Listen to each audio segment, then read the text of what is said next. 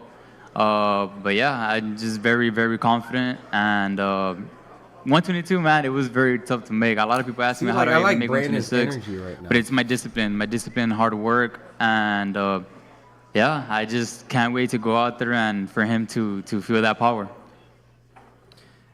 And now over to you, Fulton. I mean, obviously things have been different in those 3 years, and now hear you how added Fulton's Derek talking about how his Buzianis in your mindset grew, corner. while Brandon's like, This I time feel around, great. I don't believe he was great in your right corner now. I'm in ready the to first go. fight. I'm so what excited. What has he done for you and your performance since you connected with Derek? Fulton feels like I'm learning how to be a gave me a better different person look at things defensively and offensively. So he was a major asset, bringing him into my camp, as well as the add-on to what Hamza and what he has done for me in my career. So I feel like he's an amazing coach, as well as me being around young fighters who's also another world champion like Boots, which is his son. So I feel like I needed to, you know, surround myself around another young, talented fighter. So, you know, some of those things could rub off on me as well. And now over to you, Figueroa. What are you looking to prove going into this fight to where you don't have the same situation where you feel like you won the fight and you end up losing, leaving it in the judges' hands? What are you looking to prove going into this rematch? Prove that I'm the best 126 pounder in the world. Prove that I want to be one of the greats. You know, I don't want to be good. I want to be one of the greats. I want to be remembered as one of the best fighters to ever do it. And represent Mexico, represent America. I'm Mexican-American, and I want to conquer the world, man. I'm hungry. I'm fired up. I'm not scared of anyone. I want to fight all the champions at 126. Just speaking about this excites me because I'm truly passionate about this sport, and I love this sport with so much. And On top of that, he also doesn't have the power to back Saturday, anyone, especially now he moved from 122 to 125. I'm not going to so let this fight slip away from me like I did the first time. I agree. I mean, I prepared 110%. I think Fulton and I'm going to make a statement. I'm going to make a statement. He has to use his boxing. This is my if time. He fights Fulton. All right, Fulton. He said he's going to make Brandon. a statement for it's you. Over with. A win it's over with. Would make you a 2-division world Unless champion. He, like, what would that sets mean it for up your career? After kind of. It'll mean a lot, you know. I will feel good about that. That's the only thing I'm focused on at the moment. It's the only thing I'm worried about. I'm not focused on anyone else, no one else in the division, no one else in any other division. Just focus on living in the moment, and that's what I'm doing by just taking it one day at a time. So when Saturday comes, I'll be more than ready to win again. All right, Fulton. You see, like it seems like he's trying to mentally prepare himself, which can be a good thing. Maybe that it's maybe the rematch. That's the prediction. The missing piece. How does it go down? But it doesn't matter how it goes down. It doesn't matter how I get the victory. My main objective is just to get the victory, and I will be a 2-division world champion come Saturday night. No matter how it has to go down, it's gonna end that way of me with my hand raised. All right, and now to you, Brandon. He says he's going to become a 2-division world champion. He's going to defeat you for a second time. What's your prediction for Saturday? I mean, that's not going to happen. 122, 126 is a whole different story, a whole different division. Like I said, I prepared 110% for this fight. I'm coming with everything. I'm trying to make a statement. You don't think 4 pounds is a lot? That, yeah, I'm the best 126 pounder. And I don't know, erase man. that first loss, you know. I don't know. Not necessarily erase it, but just, man. you know, make a statement that, you know, I got my leg back. And I'm just happy. I'm just happy, and yeah. All right. There you have it. And he also said he want to knock me out. You got to add that in there. Oh, yeah, definitely that, too. I'm not going to let it go to the judges. That's a part of the game plan. All right. There you heard it. Co-main event. Like I said, this fight I am very much looking Brandon forward to. seems so happy. It's been over 3 years in the making, you know, and now I've we always have been the rematch. Always been told a happy fighter is a dangerous fighter. PBC pay-per-view undercard. You know? We're gonna have there's fighters obviously pose for overconfidence photos up here, and then we have our main event on the way. He seems happy, so man. don't go anywhere. Given all these champs, Hit is at 125 or Nasty could have a chance with Leo since he did beat at 122. But again, we have to see how he does with Brandon for the WBC title. I agree. Fulton ain't Boots. Don't disrespect Boots like that. He never lost. But then again, Nick, Boots has not fought like an Inoue yet, you know? So that's the difference. Fulton actually fought arguably top 3 pound for pound, depending on how you want to spin it, where you want to place him. That's the difference. Fulton also fought legitimate world champions for his belts. Boots hasn't yet. He's about to have his first one up in April. And it's not a disrespect to Boots. I think it's more of that I can't give Boots more than just an eye test. And he kind of failed his eye test the last 2 fights. So I give Fulton a lot more credit. And I give Fulton way more respect because he is accomplished. He's the OG compared to the 2. You know, he's the big bro. So he's been here before. He's done it. He practically cleaned his division out, you know? And he had a fight, a phenom, a boxing phenom. So, personally, you know, I can't really, I don't know. I know that Fulton don't disrespect Boots in that sense. I think it's more like don't disrespect Fulton. It's my opinion, really, when it comes to the 2. Brandon's also looking more confident and more comfortable, given he is excellent at 125 and more healthy. So he's gonna be more powerful than. Oh, for sure, that weight is gonna be a difference. You know, casual. Those couple pounds was the hard part that Brandon was struggling with. Now he gets to be comfortable. So, see, even he said Boots rubbing off on him. Now hush. I mean, look. This ain't the first time he was with Bozy. The last fight he was with Bozy. So remember, this is the second fight, which, you know, you can't learn everything off of one fight. You know, you do need multiple fights to get ready with a trainer. You can't just transform overnight. So, giving Bozy some leeway in that fight. That was their first time training with each other in camp. Oh shit! Pitbull and his opponent went nose to nose. Like,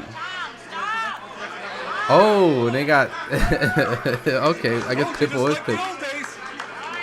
They had to get people to separate them.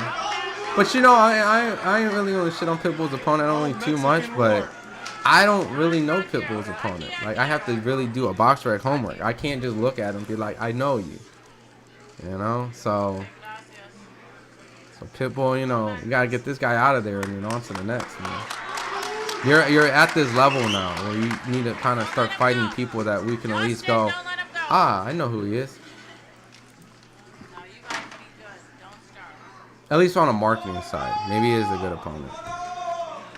Him, Fulton, changing his name is a question mark for me a little bit, because what got him to where he is first place? Maybe he can cut off the fat, big difference. I like boots. Fury to hunt boxing. What does the Four Eyes know about fighting? I don't know. Maybe you watched 1,000 interviews from me. And I've probably been at more fights. I've been at more gyms. Even curious if you sparred before. It's not like a dick swinging competition, but there's probably a little bit of a hunch, and I might know a little bit about fighting. But no shade to you. You might be a world champion just hiding behind a burner account. I probably didn't like an interview I've done. But either or, man. Appreciate you stopping in. All right, so right now we got done with the long undercard press conference. We can finally get to the meat and potatoes of David Benavidez and Morrell, where they're actually going to more than likely talk a lot of shit. So, and then after that, we got the weigh-in tomorrow. Today we got Keyshawn Davis is doing a media workout, so we're gonna have a lot of Keyshawn Davis interviews and stuff like that popping up. And then I'll be interviewing Ivan Baranchuk right after I'm done with this stream. And mentioning of Boots, I will be interviewing Stan Jonas this weekend. So if there's some questions or something that you want me to ask him, feel free to shoot away. Let me know. I'll be more than happy to try to incorporate it in the build-up that they have in April. Okay, everybody in the back. Tell them in the back. And Aki.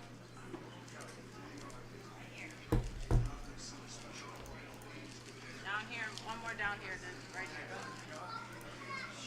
All right, cool. I'm going to just leave that right there while we wait.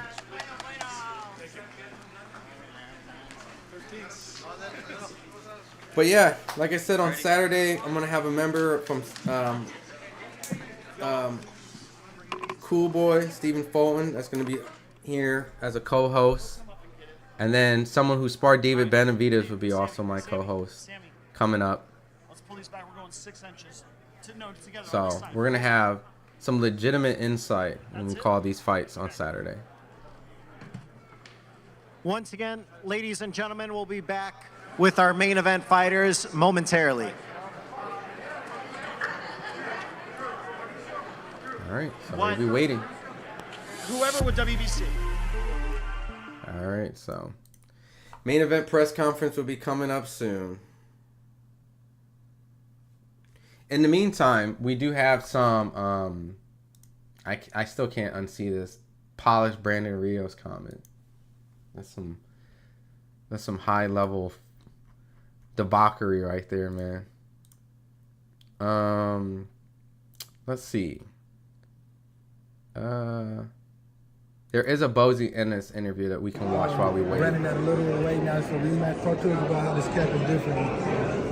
Oh, I'm gonna talk to y'all different because you're gonna see a different scooter. You're gonna see a different guy. You know what I mean? Right. It ain't gonna be the same. You know, he thought he won the fight. You know what I mean? This time we're gonna prove that you didn't win the fight. To prove that he's going for the KO, like undecided. No. If the KO presents itself, we're gonna take it. But we're not going for the KO. We're going for the win. But if it presents itself, we're going to take it. Last time I saw Rosario with braids, he got stopped by Gallimore. Bro, he got stopped by Gallimore? Did I forget about that? Strong, man. They trying to say that his power is strong.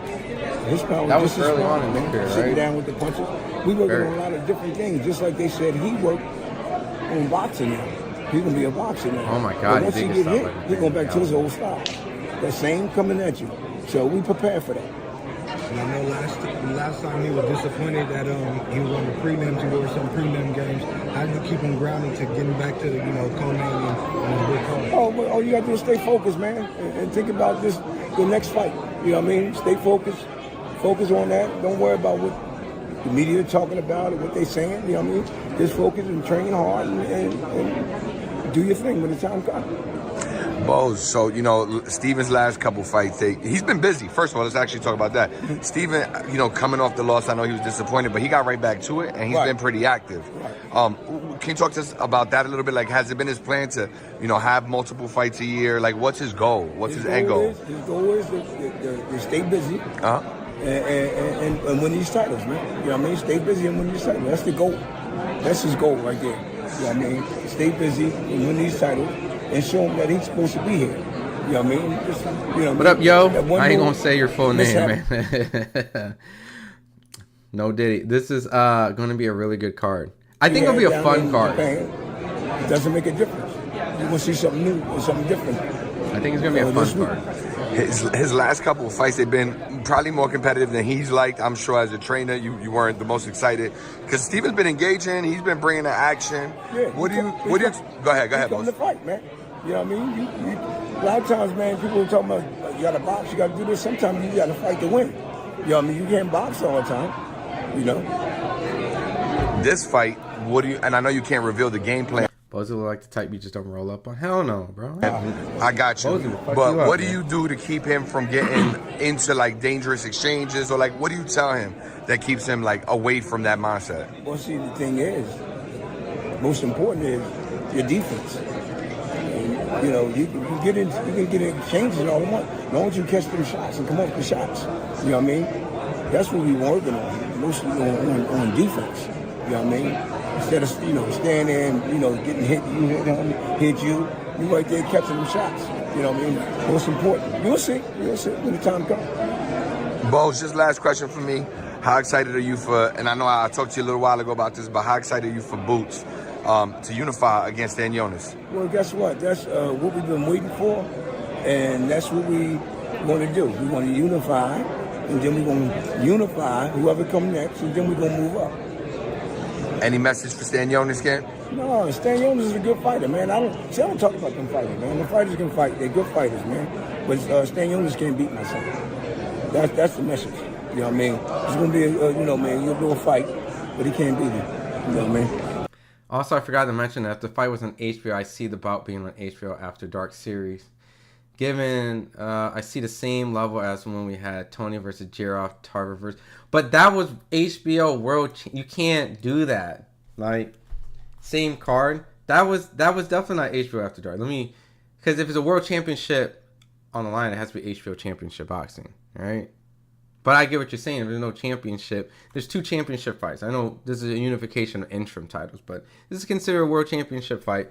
But the promotion level feels more like a Boxing After Dark, you know what I mean? But have you thought about the main event? Oh, see, he ain't teaching these guys to be offensive all the time. Absolutely.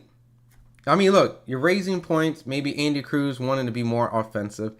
Fulton, we have an interview. I watched it earlier. It's not up yet, but Fulton said in his last fight, the reason why he fought that way with Castro is because he just wanted to fight. And that's why I brought up, like, that's that Philly. Like, you can win the fight. Why do you want to fight? Just wanted to fight. So, granted, if Bozy's telling him, like, don't fight this dude, which it would be intelligent to not fight Brandon at his game, then there's a chance that Fulton can box and win and be creative. But can he keep Figueroa off of him at a weight that he claims that he feels bigger, better, and more stronger, you know what I mean? And he's been coming off consistent wins, while Fulton is kind of like learning how to be a better person or a better fighter mentally. You know what I'm saying? So when I hear those type of things, it could be better for Fulton, right? But the way that Fulton's taking his loss, how Brandon's taking his loss, from Fulton, you would have thought Brandon would have had to kind of recoup and get mentally for Fulton, but it seems like the other way around. But I don't know. We'll see. Yeah, that's a good main event. But yeah, that's going to be a tough fight. It's gonna explain to my man just now. I like both of them guys. Both of them guys is great fighters, man. But when it comes down to it, you want to know who I'm going with. All right, so.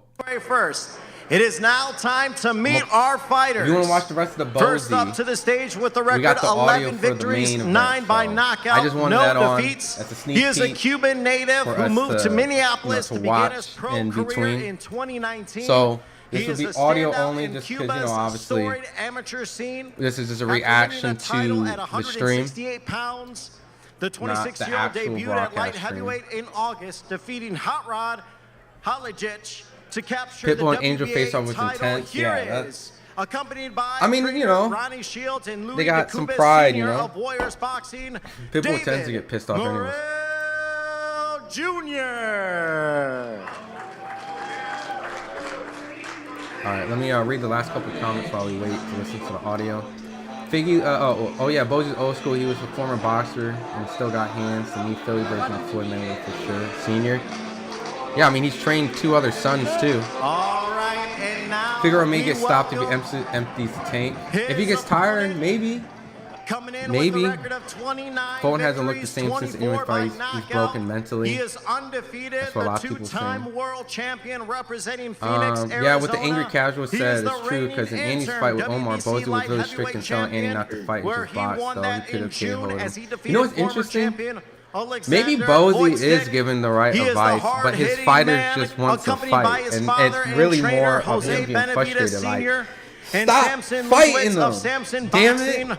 Here is David El Monstro. Have you ever seen Figueroa fight? That's the biggest strength, is his gas tank. Yeah, that's a lot to ask, you know, to see if Figueroa does get tired. You know? And Figueroa has been very consistent with his performances, you know, and he's fighting good competition too. So, oh shit! Look at David Benavidez.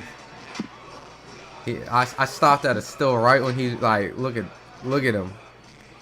He got the owl chain and everything. All right, ladies and gentlemen, jean jacket. boxing is all about. Kind of like a fighter fit right there, low key. A jean jacket and a white shirt, like on some. I'm just gonna beat your ass.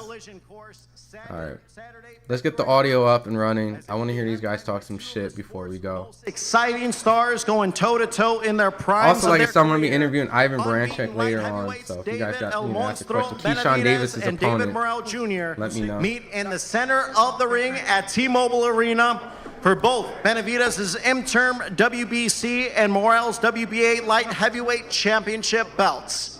Now, before we get to our fighters, we want to talk to some of the men that have been huge in making this fight happen. First up, the president of TGB Promotions. You heard from him earlier. Figueroa has said that he's going to enter the ring and try to end the first round. He didn't do that in the first fight, did he? He can gas out. Any fighter can gas out. Thank you, Miguel. Any fighter can gas out, you know? It is nice to just be. So it's possible, you know what I mean, if he fights stupid.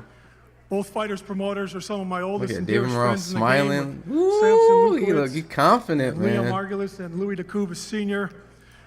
Both fighters just have tremendous world-class trainers with Jose Benavidez Sr. and Ronnie Shields. I got So for young me, Poppy and your daddy. It's kind of nice. I get to sit back and just watch. I hope y'all get a whole bunch of women. Trust me. What up, Ronnie Montel? He looks like a psycho. Yeah, man. Both these guys like to take your head off with every shot, and they both can really crack. Figueroa is not preparing to go 12. He's definitely not. This has the making of an instant modern-day classic. But I think he can go 12. When this fight was first made, Brandon last performed with Jesse Manuelino was a beautiful I wanted work. To put a #1 and he has a mean body after, shot. Benavidez Morrell, He has a mean body this fight's shot. Gonna be so brutal. I could see body so shots coming after Fulton. You know, Fulton trying to do with head the movement and sliding. rematch, And I give Fulton a whole bunch of respect. Like, listen, if he beats Brandon Figueroa the second time, that's the best win on his resume by far. By far. So it's the second toughest fight underneath Inoue. Tougher than the first fight, in my opinion. Now I'll bring up a man that is a huge part of boxing history. He's been a part of some of the biggest fights in boxing history from Warriors Boxing. Here is Louis DeCubas Sr. Hey, he can get tired though. If he fights stupid and Fulton fights smart. Thank you very much for everybody to be here. I'm very happy to be here. This is going to be a tremendous fight. First of all, I want to thank Mr. Al Heyman. Without him, none of this would have happened. I'd like to thank Tom Brown. I'd like to thank PBC, Amazon, you know, and for this great fight to happen. I want to thank this guy here for taking the shot. Okay, a lot of guys won't take it anymore. He had the balls to step up, which I got to give him credit for. Got some big balls. Yeah, we're going to find out. We're going to find that out on Saturday night. I want to find out if you got a chin. That's what I got to find out. If you got a chin. Damn. No, What happened with Gallegos? What happened with Gallegos? Gallegos, ¿Qué pasó? he beat the shit out of him every day. Ask about his eyes. He got dropped. Listen, we don't worry about sparring partners. And listen, let me tell you something. All I'm going to tell you guys, if you can hold this guy's punching power, okay, for 12 rounds, I don't know anything about boxing. Okay? This guy's going to knock you out. I'm telling you. I'm just telling you. You want to bet? You want to bet? Oh, shit. Let's go. So who's Let's taking go. more money out of David Morrell's check? You or everybody else? You're taking more money than Morrell is. You're taking more money than Morrell is. Who's taking a big cut out of his check? Not after I have a bigger check. Make more money No, than Morrell. I'm talking about you're taking more money than Morrell. Oh, I'm making more money than Morrell? He knows what he's making. He's trying to get us this I'm exposing this guy now. Not fucking up. Worry about him, not about me. You're nervous. You're nervous. You guys are nervous. Yeah, you guys are nervous. I've been in this fucking rodeo for 42 years. Keep your fucking saliva in your fucking mouth. Keep your saliva in your fucking mouth. You're the fucking scary over there, fuck. motherfucker. You can see you're all scared, man. I can see in your eyes. Scared. I see it in your eyes, bro. I have Roberto Duran. I know when a guy's scared. You're scared, man. Yeah, you guys. I can see it in your eyes. You guys are scared. You guys are scared. Golly. Whoa. What a way to start. What a way to start. Whoa. If it couldn't be told right now, I mean, you could tell both teams do not like each other. All right, gentlemen, if we could please, you need Pampers. If we could please continue on. You better calm the fuck down. David, you'll have your moment. You'll have your moment for sure. All I told this whole dude to calm down. Shit. Let's move on to your side over here. This man has an eye for talent. He told me years ago that I got someone special, someone that's going to take over the sport, and he wasn't Morrell, wrong. please put him to bed. This man is from Samson Boxing. Here is Samson Lukowitz. I kind of like the trash talking, but just stay a little cool, Benavidez. Not like you fucking taking all the money from your fighters. I know. Just cool. Hey, I don't know who's fighting now. I forgot. I don't know if Senior is ready to fight. Hey, you don't fight, right? I don't fight. I'm peace. That's good. Listen, first of all, I want to apologize for the behavior of my friend, Luis de Cuba Sr. And I don't want this to continue like that because we need to be serious. This fight, it will not sell more because you're screaming. This fight, it will sell because it's war. Your fighter that happened to be, I appreciate and is part of the family of boxing, David Morrell. He wants to have his first defense of his WBA interim super middleweight. He said, I want to fight Benavidez. Yeah, that's some crazy I want to shit. fight your boy. I told him, let's marinate. Don't scream. Let's marinate and slowly it will happen. And now it's happened. And I believe that it be the best fight of the year. So we don't need anybody to scream and curse because this fight, it will sell by himself. Thank you very much, and God bless you all. Oh, by the way, let me have my water, aqua. Thank you. Good promoter, man. Shit. I ain't gonna lie though. I like All right, Louis. now let's meet one of the head trainers trying to get for Team Morrell. Benavidez, just chill, This man has an incredible stable of fighters. He is an acclaimed trainer. He has coached world champions. Here is Ronnie Shields. Yeah, Ronnie will come over all class. I'm not gonna say nothing negative. First of all, I want to say hello to everybody. Thanks for being here. And just getting right down to it, I just want to thank both teams for signing this fight. This is what boxing really needs. This is what boxing has been all about. It's about the best fighting the best. Simple as that. It don't have nothing to do with street fighting, none of that. This is about boxing. What's up, General? This is our sport. We love this sport, and we want to take care of the sport by fighting the best. That's simple as that. And I'm thankful to both teams for agreeing to that. And now it will be settled in the ring on who is the best fighter. We're looking forward to it, and we're glad everybody's here. I hope you came in and saw, I heard Benavidez and Louis going at it. That shit was crazy. And now we welcome the other head trainer from Team Benavidez. He is part of boxing's prominent families. Hey, with his sons, helped them become world champions. And he is an esteemed trainer, and now he is set for another huge night. Here is father and trainer Jose Benavidez Sr. Oh, man, dude, I can't wait for Saturday, bro. Saturday about to be fun, man. Buenas tardes a todos ustedes. Muchas gracias por estar aquí con nosotros en este gran evento. Le quiero dar las gracias a Dios por permitirme estar aquí con mis dos hijos en esta función. Muy contento. David Benavidez se preparó muy fuerte mentalmente, físicamente y tuvo una gran conexión con Dios y todo este momento ha salido muy bien, gracias a Dios. No hay ninguna lección. Todo muy bien, gracias a Dios. Les vamos a dar una pelea espectacular este sábado. No se la pierdan, pay-per-view. También le quiero dar las gracias a Al Heyman, PBC, Tom Brown, a nuestro promotor Samson, David García y pues a todos todo mi equipo que estuvo involucrado en este gran evento. Y también le quiero mandar un saludo muy grande a toda mi gente mexicana, especialmente a Gallego.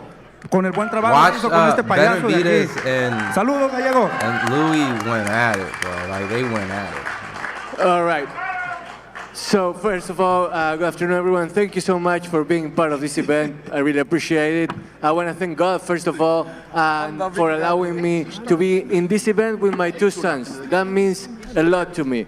And this Saturday night, it's going to be a great event to where it's going to be the best in boxing. And I want to thank PBC and everyone involved for being a part of this fight. And in the end, I want to also thank Gallego for, keeping me away from this clown over there. So, you know what? It's going to be a great fight. Don't miss it. Okay, it's going to be great. There was some trash talk. All right, now it's time to meet our main event fighters. First up to the podium, his record undefeated, 11 victories, 9 by knockout. He is a Cuban native who moved to Minneapolis to begin his pro career, and he is a standout in Cuba's amateur scene. He is 26 years old, and he debuted at light heavyweight last August, defeating Hot Rod Halajec to capture the WBA title. And he's previously held the WBA super middleweight title, beating interim champion at 168 by defeating then unbeaten Lennox Allen in August of 2020. That was a good one. And he Lennox has had Allen two explosive knockouts in 2023, stopping Olympic bronze medalist Yamaguchi Falcao in April and Sane Agbeko in December. Here is the talented Cuban David Morrell Jr.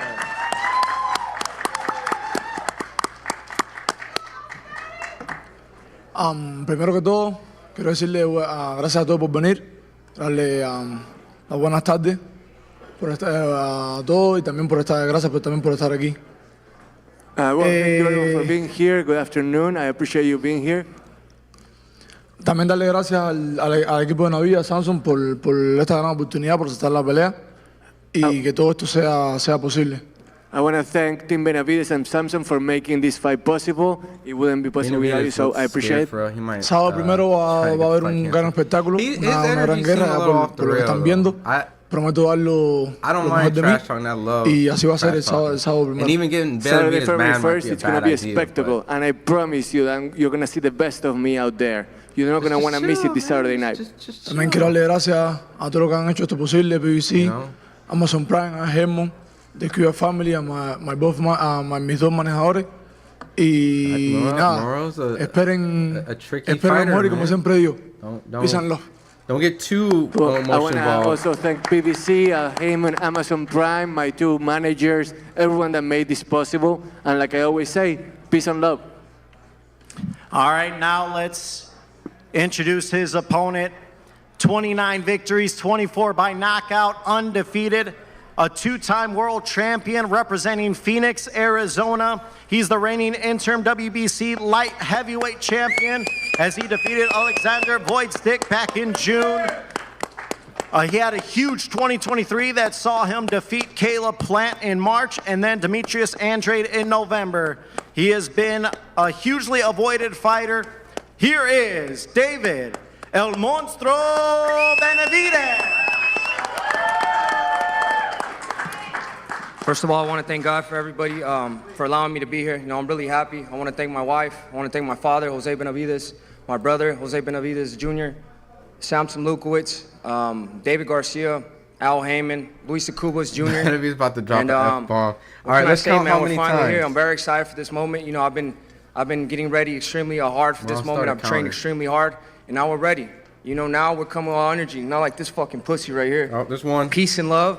What was all that fucking shit that you were talking about back then? Look, now this guy's nervous. I'm gonna beat the fuck out of you. Two. And I hope you don't have no fucking excuses, because you look scared as fuck right now. Three. To be honest, you can smile, you do all the fuck you want, but Four. watch. When you step into that ring this Saturday, that's El Monstro's world, and you're gonna see exactly what the fuck I'm made of. Five. Just set it off right there. Is that dog or monster? What the hell? Is that dog or monster? What do you mean, bro? I mean, this name, the monster, is bullshit. Really bullshit. You don't have to know monster. Tú vas a mirar quién es el monstruo el sábado, pendejo. You're gonna see who the fuck the monster is. You're gonna see this Saturday who the monster is. Lo mismo que te voy a decir a ti después de la pelea. Sí, para que ya, porque te estoy hablando mucho de para que ya, para que te la metas donde no te eso, papá. Te lo voy a decir aquí desde ahora. You talk a lot, but we'll see what happens after the fight. We'll see what happens after the fight. Keep talking. We're here this Saturday. There ain't no more talking. You're gonna see what's up this Saturday. All right, David, we'll start with you. Right now. I mean, obviously, this is a big test coming into it, and obviously, the bad blood is shown to everyone here. Where did this dislike come from, and how did it start between you two? It's just the hype of the fight. You know, the hype of the fight. He goes at me, I go at him, and that's just what it is. At the end of the day, we're both gonna get in the ring, and I'm gonna show him exactly who I am this Saturday. Now, over to you, Morrell. Obviously, you have wanted these big opportunities before, and now you finally have it. You know, why have we not seen many fighters step up to one, fight Benavidez, and then two, why did you want that fight? Bueno, David, venías anhelando una oportunidad grande como esta. Acá está, en esta gran cartelera estás encabezando. Hay dos preguntas acá. Primero, ¿por qué crees que los oponentes o los potenciales oponentes de Benavidez lo venían eludiendo? Y segundo, ¿por qué vos no lo eludiste? ¿Por qué quisiste pelear contra él? Uno, para que se acabe ya esa fama que si es el monstruo, que si es no sé qué. Y, o sea, no tiene nada, brother. Con todos los boxeadores que ha peleado supuestamente que son mejores, no sé qué, no entiendo. El que no viene subiendo de peso, el que no está allá a retirarse, o sea, ¿de qué me está hablando a mí? Well, first of all, why do you want to fight Benavidez? Because I want to end with all that monster bullshit that he's talking about, because everyone that he has faced so far has either been on the brink of retirement or having to come up or come down in weight. So I want to end that myth that he's a monster. 100%. Quiero pelear con él porque dicen que todo el mundo le tiene miedo. Yo no le tengo miedo. 100%. Everybody says like, oh, they're afraid of him or whatever. I want to prove, I want to show that I'm not afraid of him in the least.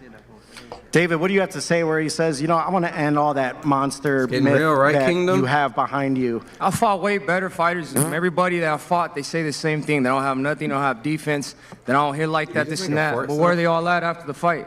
They all say David Benavidez is the best. And that's exactly what David Morrell's going to say. David Benavidez is the best. Now, on Andre Ward's podcast, David, you recently said that you wanted to test Morrell's temperature down in Miami. What did you make of it when he threw the belt at your face in Miami? I seen that he's a fucking pussy, and he tries to throw his belt at me to try to get out the fight. That's what he's trying to do. If you throw a belt at somebody, you know you're going to fucking hit him in the head, and you're going to bust the head. The fight might get canceled. That's what this pussy is trying to do. He's already looking for a way out. Morrell, you heard what he had to say. You said you threw the belt because you were trying to get the fight canceled. You were trying to find a way out of the fight. What do you say to that? Bueno, escuchaste lo que él dijo. Te llamó maricón. Dijo que querías también. Sí, y que querías. Le lanzaste el cinturón en Miami porque querías cancelar la pelea. ¿Qué te genera eso? Es que no tengo palabras para decir eso, para decirte porque básicamente, ¿cómo voy a querer yo cancelar una pelea que estoy buscando hace tiempo? I have no words for what he just said. Why would so I if ever... I grab this fucking belt and I stand up and I throw it at his fucking head, am I not trying to hit him in the head? ¿Por qué en California no hiciste eso? What the fuck you trying to throw? Porque en California estabas tú solito, bro. Tú y yo solitos, ahí no había nadie. ¿Por qué en California no hiciste eso? Tuviste que esperar a llamar a, no voy a decir la palabra, a toda esa, toda la gente esa que siempre anda contigo ahí, ¿me entiendes? Para poder llenarte de valor y hacer las cosas, bro. ¿Me entiendes? Okay, so first of all, why would I want to throw the belt at you when I've, you know, why would I want to cancel the fight if I fought for this fight to be here? Why would I want to do that? And then, second of all, why didn't you step up in California? Why didn't you do all that in California? When in California, he came after me after the press conference and shook my fucking hand. Why would you come and shake my hand at the press conference? That's why when I went to when we were at the face-off in Miami, I tried to shake your hand. You don't want to shake my hand. Did you forget that you just fucking shook my hand after the press conference in California? That's why I didn't do nothing. Bro, si en California tú tenías todo ya... Man, take that dick out of your mouth. I can't understand what you're saying. No me des la mano. Guerra, tú tienes que darme la mano a mí. Guerra, bro. Hey, si en California tú quisiste que fuera así, vamos a hacerlo Saturday. Miedo You're in no the hay. fucking sea. You're in the sea. Si tú quieres que fuera así, lo hacemos así. Miedo no hay. Miedo no hay, papi. I'm not doing that. Miedo no hay. No, tranquilo. Miedo no hay. He's really crying about a belt going after a push. After he pushed him first. He did push him first. He did put his hands on him first. He did put his hands on him first. Now they're right next to each other. I'm taking Morrell by TKO about round 9. Damn.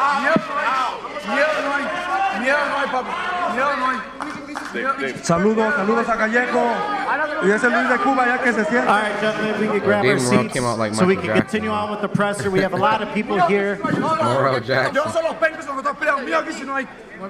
Yo soy criado en la calle, tú no. No estás loco. Eso contigo, con todo el mundo para comerse por gusto. Y con todo el mundo afuera. Vamos a ver. No, sí, para que ninguno salga loco aquí. ¿Qué pasó? Eso es mentira tuya. Mentira tuya. Mentira tuya. I hate how there is a language barrier now.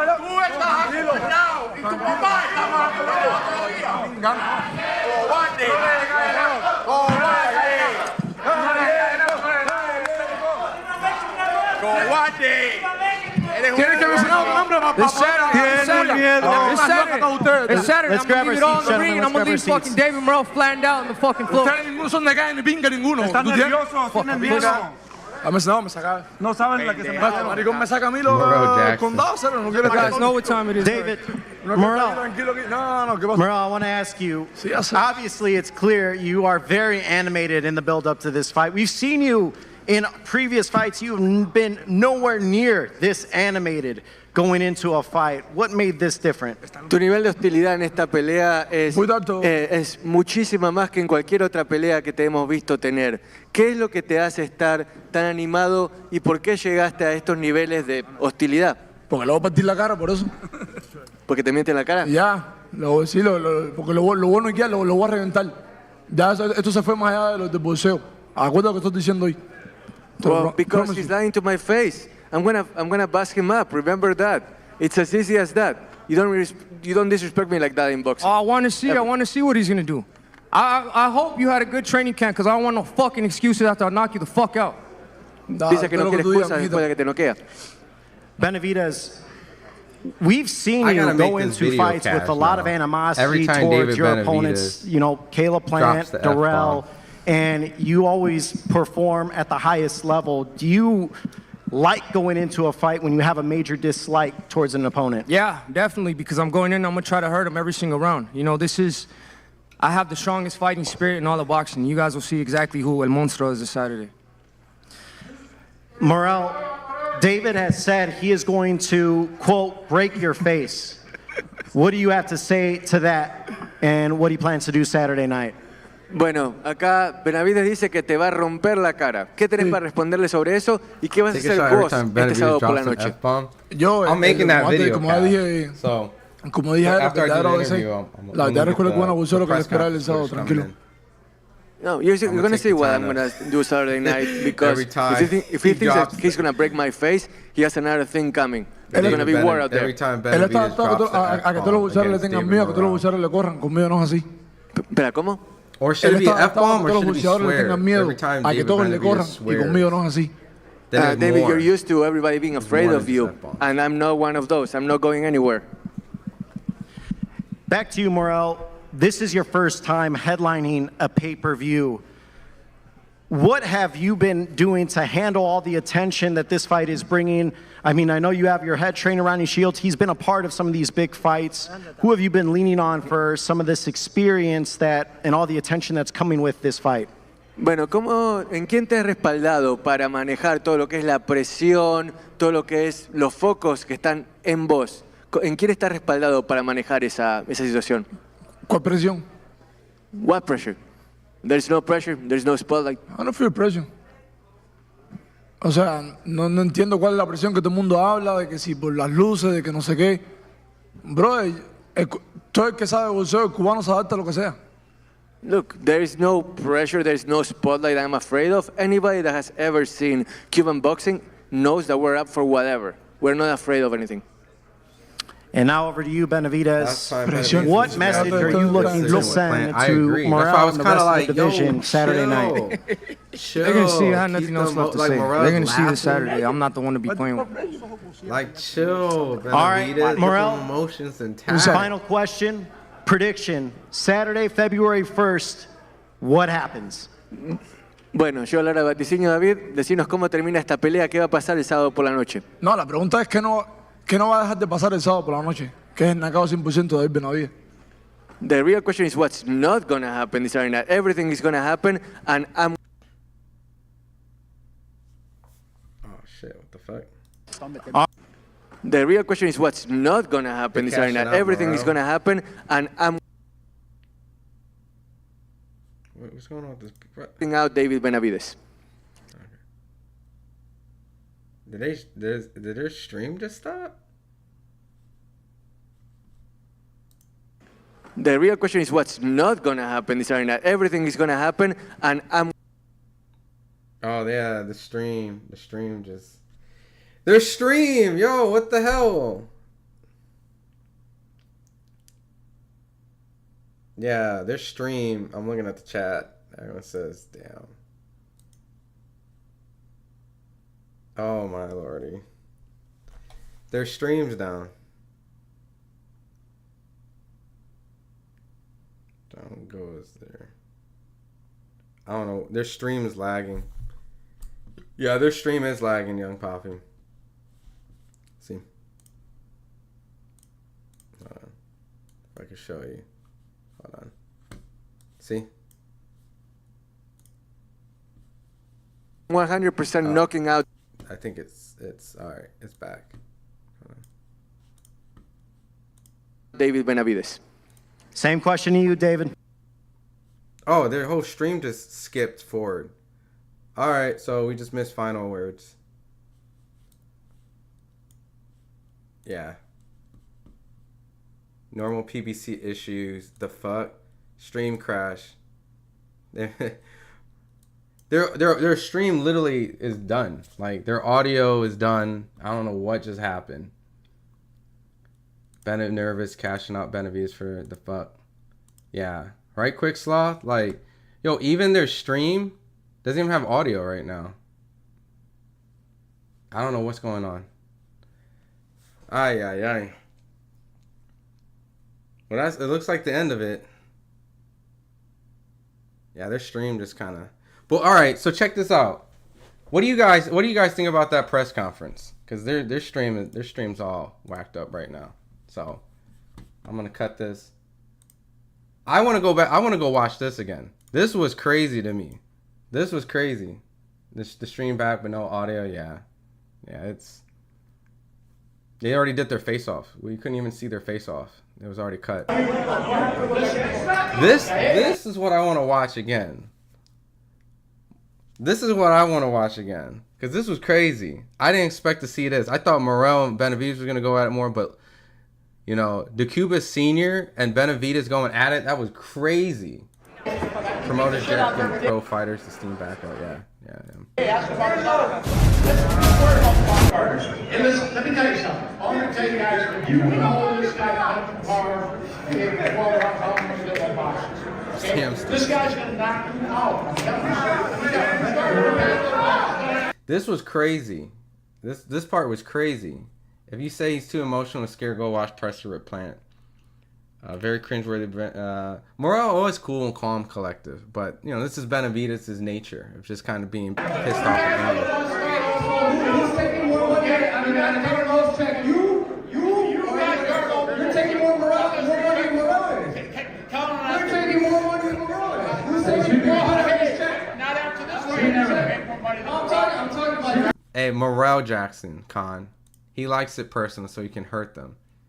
Yeah, this conference was crazy. I'm making more money than Morrell. I'm making more money than Morrell. He knows what he's making. He's trying to get us pissed off.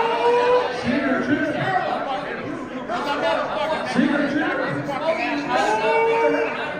Worry about him, not about me. You're gonna get knocked out. I'm nervous. I've been in this fucking rodeo for 22 years. It's not me who's waiting. You're the fucking mouth, buddy. You're the fucking mouth. You're the fucking scary fuck. You can see you're all scared, man. I can see in your eyes. I see it in your eyes, bro. I have a word, man. I know when a guy's scared. You're scared, man. I can see it in your eyes.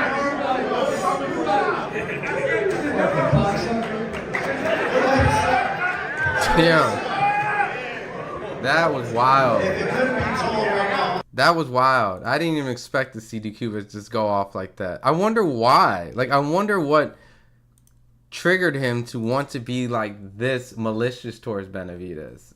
Because Benavidez is going to talk shit. Like, that's, but. Oh no, Team Morrell got Michael Jackson Thrillers attires over with. Old man roasted Benavidez. I mean, look, he was like, look, I'm an OG. Look, old man almost got slept. That jacket's nice. What, Morrell Jackson? Yeah. They do look like some Michael Jackson. Listen, we don't worry about smart partners. And listen, let me tell you something. Every day, ask about his own. Listen, he beats the shit out of every day. Ask about his own.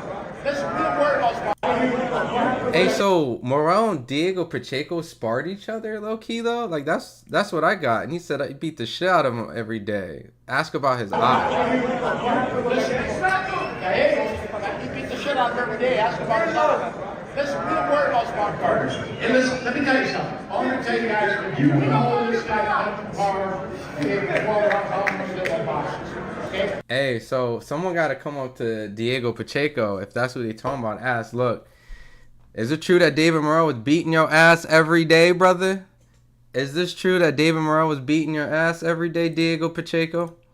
He said, I managed Duran. You scared. I could see in your eyes. That was kind of cold, though. I know some people might say that was a little corny. But that was kind of cold, like, brother. Like, I managed Duran. Like, don't try to like tell me like I'm an OG in this shit, motherfucker. And you know what? What if Morrell does beat the shit out of Benavidez? Does this make like DeCuba Senior like that guy in boxing? Like, this is cold. Like, this is a gangster ass. Yeah, Duran did quit though. Duran did quit. No mas. You are right. He did do a no mas. That's a fact. He did no mas. But I'm just saying, you know, because of the legacy of who Duran is and all that stuff. But this would be a cold cutaway right here that if DeCuba did all this shit and Morrell cooked Benavidez, this might be one of the most coldest moments of boxing this year. And it's just started. If Morrell beats Benavidez. Let's go, Morrell. David exposed him for taking all Morrell's money. I mean, I don't know. Well, I don't know. Benavidez had some money management issues before, from my understanding in the past. There's some articles about it, I believe. But they all do, though. All these fighters are kind of getting screwed by managers. So I see it too. He snapped when Benavidez mentioned he was getting a bigger paycheck than Morrell is. Okay. Let's dissect what really triggered this all. This guy's gonna knock you out. He's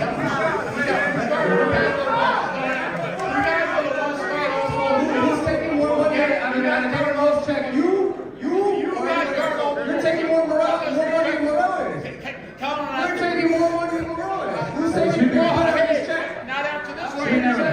I'm talking about. Hold on. Did you just hear? Hold on.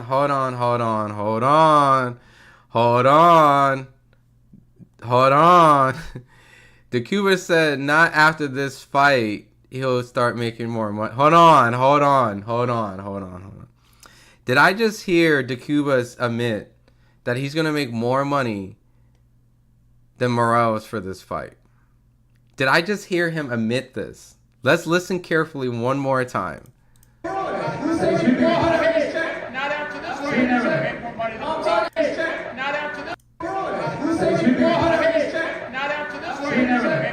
I'm talking about. Hold on. Okay. All right. Never mind. I think he got it. All right. I think he confused what Benavidez said, and I was confused. I think he was thinking he's not making more money than Benavidez, and I think DeCuba was trying to respond saying after this fight he will make more money than you. Let's make sure, because I don't want to misquote DeCuba. It's kind of like shaky audio. I gotta admit. I'm talking about. You're taking more money than Morrell. I make more money than Morrell. He knows what he's making. Okay, hold on. I didn't like that response though. Hold on. Okay, so I was right. He did confuse what Benavidez was saying that he thought that Benavidez was saying I make more money than Morrell, and so he responds back saying not after this fight. But then after he understood what Benavidez was saying, Alex, I'm not reaching. I was just trying to understand. He heard Benavidez wrong, because this is what I have to make sure I clarify and get the facts. He misinterpreted Benavidez, but after he realized what he said he knows what he's getting paid. That's his response to that. His response to that was, hold on. He knows what he's making was the response to that. So, not saying that he is making more money than his fighter or making less money than his fighter. He just kind of said he knows what he's making. So, I mean, it's not the greatest answer. It's not omitting or but it's interesting though.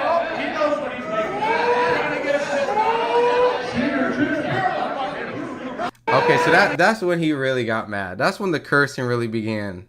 So you're right. It was after the money stuff, after he snapped, after the paycheck stuff was brought up. Because he didn't misinterpret. I'm talking about you're taking more money than Morrell. I make more money than Morrell. He knows what he's making. Trying to get us to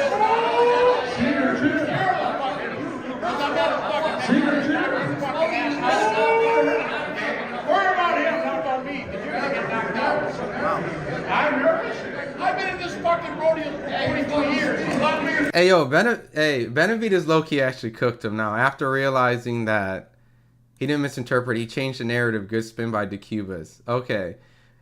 Yo, Benavidez might have cooked him on this, because if he knows exactly what he's getting paid, he didn't deny it either. All right? Morrell needs to drop that. After he got Cuban Mafia, Black Blazer, and Ice Cold, he definitely makes more money than the fighters.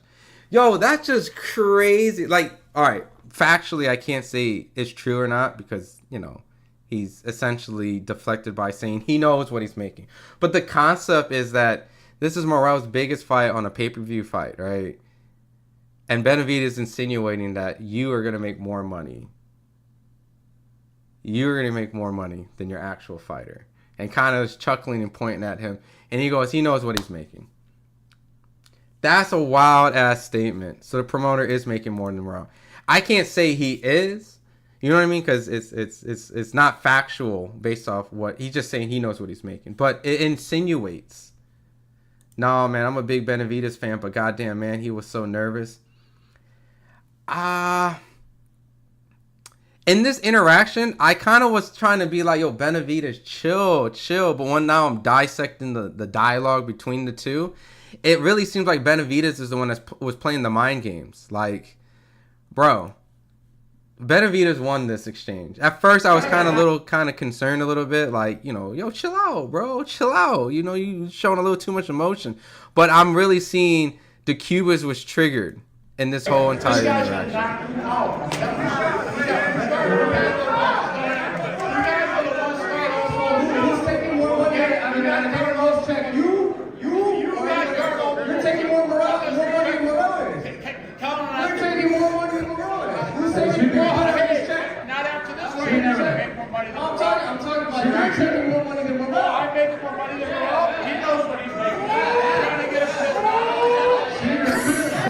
Benavidez is smiling. Look. I know this is all about money. It don't really matter. A fight's a fight. But in the consensus of this, right? I feel like he handled the exchange with his manager, promoter, like pretty well. He's the one that really tipped and triggered him on. You think Benavidez was scared? Maybe the manager was triggered, not Morrell? Well, okay. Morrell just seemed calm, right? Morrell just seemed chill, like, all right, whatever. I'm going through, like, you know. But it's also foolish to think like Morrell isn't like a little bit uncomfortable, because this was his first, how would I say it? Like his first big fight on a big event. I don't care what nobody says. This stage still triggers emotions. Like every fighter I know at a high level that I've always talked to, it still triggers some sort of emotion. Now, some people handle it well. Some people, like, you know, when the bell rings, all this shit doesn't fucking matter. The first punch goes, they're locked in. But, you know, every fighter's a little nervous. Even Benavidez is a little nervous. They're both a little nervous, right? But I think Morrell is trying hard to seem relaxed. Potentially, you know, like be calm, cool, collective. And he said, let's go. Damn, they're cashing Morrell out. Let's see. I think he said, not after this fight, I'm not going to make more money than Morrell. Yeah, no, but yeah, I clarified. I clarified it. No wonder PBC took down the stream when this back and forth broke out. The stream got taken out way at the end. I actually don't even know what. I mean, look, let me see. We got our face-off footage that we didn't get to originally see, right? So this is the face-off that was cut out on the stream. We'll watch this. Benavidez was not nervous. That was ADHD, anger, energy. Morrell seemed more nervous and awkward, smiling. Yeah, I think Benavidez was... I think every fighter's nervous, but I think Benavidez handled it okay. It's okay. Benavidez will live a fight another day on Tank's Undercard. I used to have a fat cousin like Benavidez when he got mad, so mean and tough. I bet you Lampley didn't sleep through that press conference. Hey, yo, why TGB throw shots at Lampley?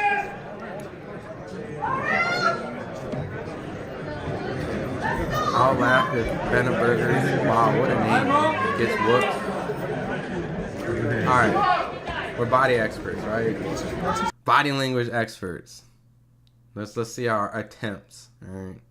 Our online attempts with this. Morrell's laughing. Is this nervous energy, or is this just kind of like Morrell's personality? No eye contact. Oh, we getting really deep. We going real deep with the body language. No eye contact. Smiles. Locked in. Looks away. Chuckles. Laughs.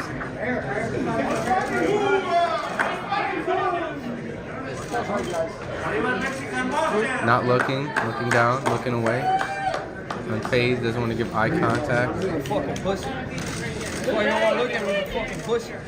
All that shit you was talking about, why don't you want to look at me? Fucking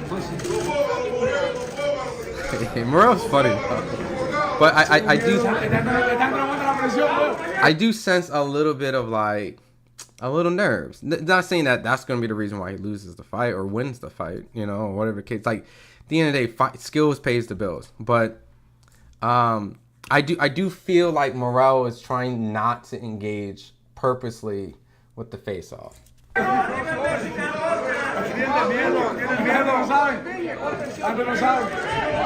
think Morrell just don't care at this point.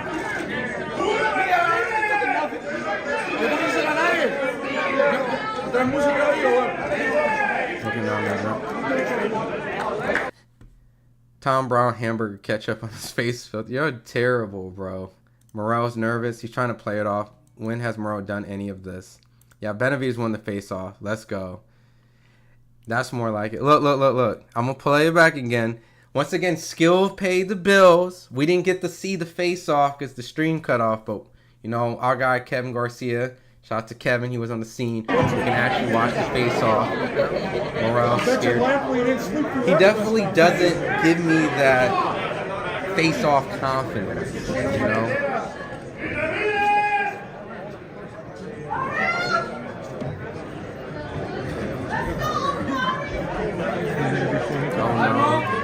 Benavidez said no more talking and proceeds to talk. He's nervous, trying to play mind games with Morrell.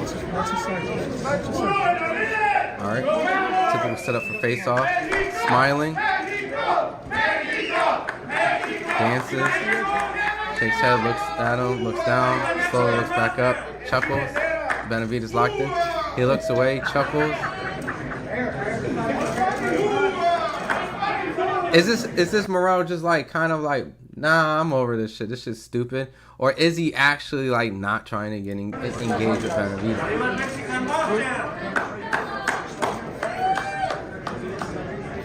And Benavidez points out like kind of like saying like Kevin say less Garcia. He does say that. Everyone has their habits when they do interviews. I have a habit.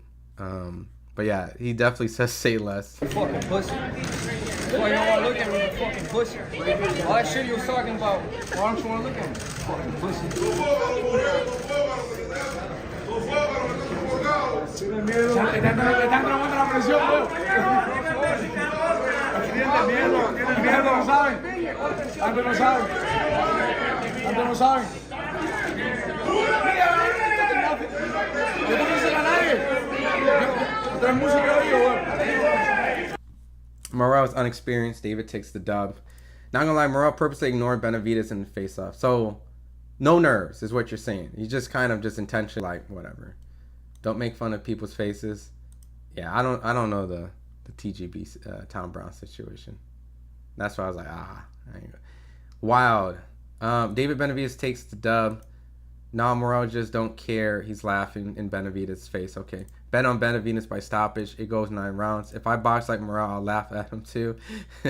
If not unanimous decision, Benavidez by split decision or Morrell by TKO. Oh shit. Okay. That's a very interesting. David takes him to the distance. If not, Morrell sleeps him. I'm surprised they were able to sell this at 50-50 fight. I bet you Lampley didn't sleep through that press conference. I really feel like I wouldn't be surprised if Morrell did. Benavidez was too emotional today. Morrell knows Benavidez is nervous, so he ignored him. Do you think like if someone was nervous, you wouldn't play on their nervousness?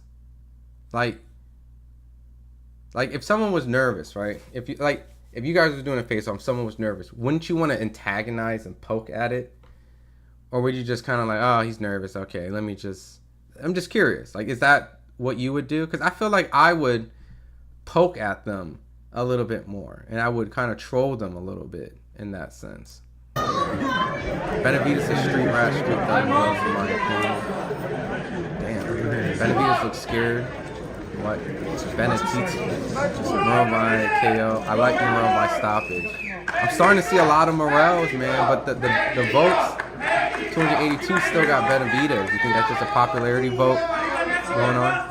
Look how annoyed Benavidez looks in the face.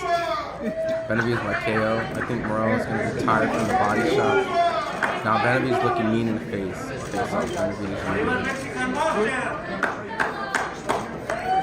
I don't think he's showing nervousness. This is my personal opinion. I don't see nerves in Benavidez in his face. Benavidez by stoppage. Benavidez winning me so much more than let's go. Morrell's not like a tough guy in persona. He's a good, happy guy. So that's just, you're saying like, skills pay the bill. This is just like stupid to him. It's like, I'm not a tough guy. I'm an amazing boxer. When we box, I'm gonna beat the shit out of him. Right? Is that what you're saying? Benavidez trying to be gangster. His body language, Benavidez. Morrell looks cool. It seems like Spence Crawford all over again. I'm gonna play it like 1 or 2 more times and some of the other footage that we got. Morrell hasn't fought anyone, bro. And one name he fought, people thought he lost. Hot Rod and Lennox Allen are his 2 best opponents. He's still very like unproven, but this is also like, I can't say this is the biggest guy because he just fought Alexander Goshchev. So he has fought big guys before Benavidez. Cool Boy better win too? I don't know. Champ, he's doing his own thing. He started his own channel. Wish him the best. Benavidez is going to win this guy.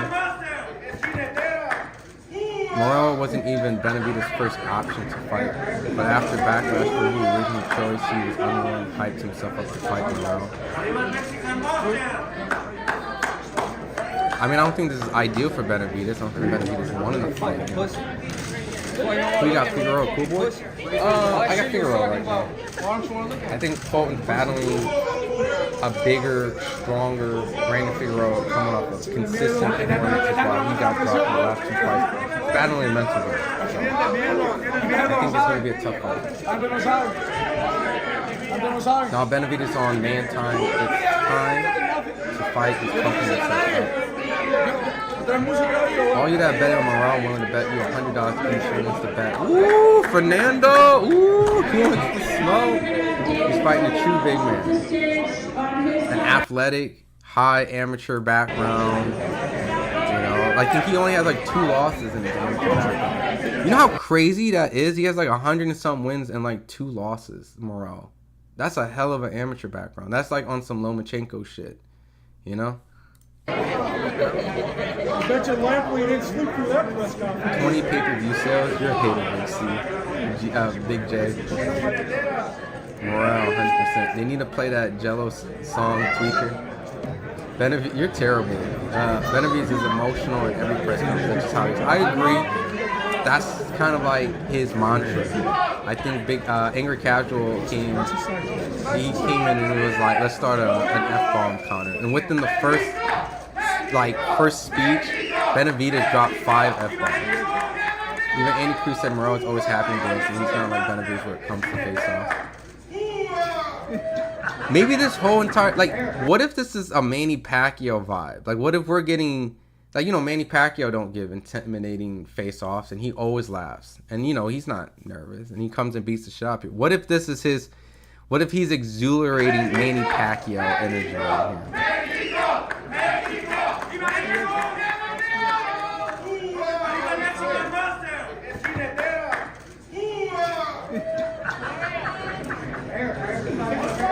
I don't know, maybe a little bit of it. Like, he's not, like, who cares? Like, maybe some of you guys might be right.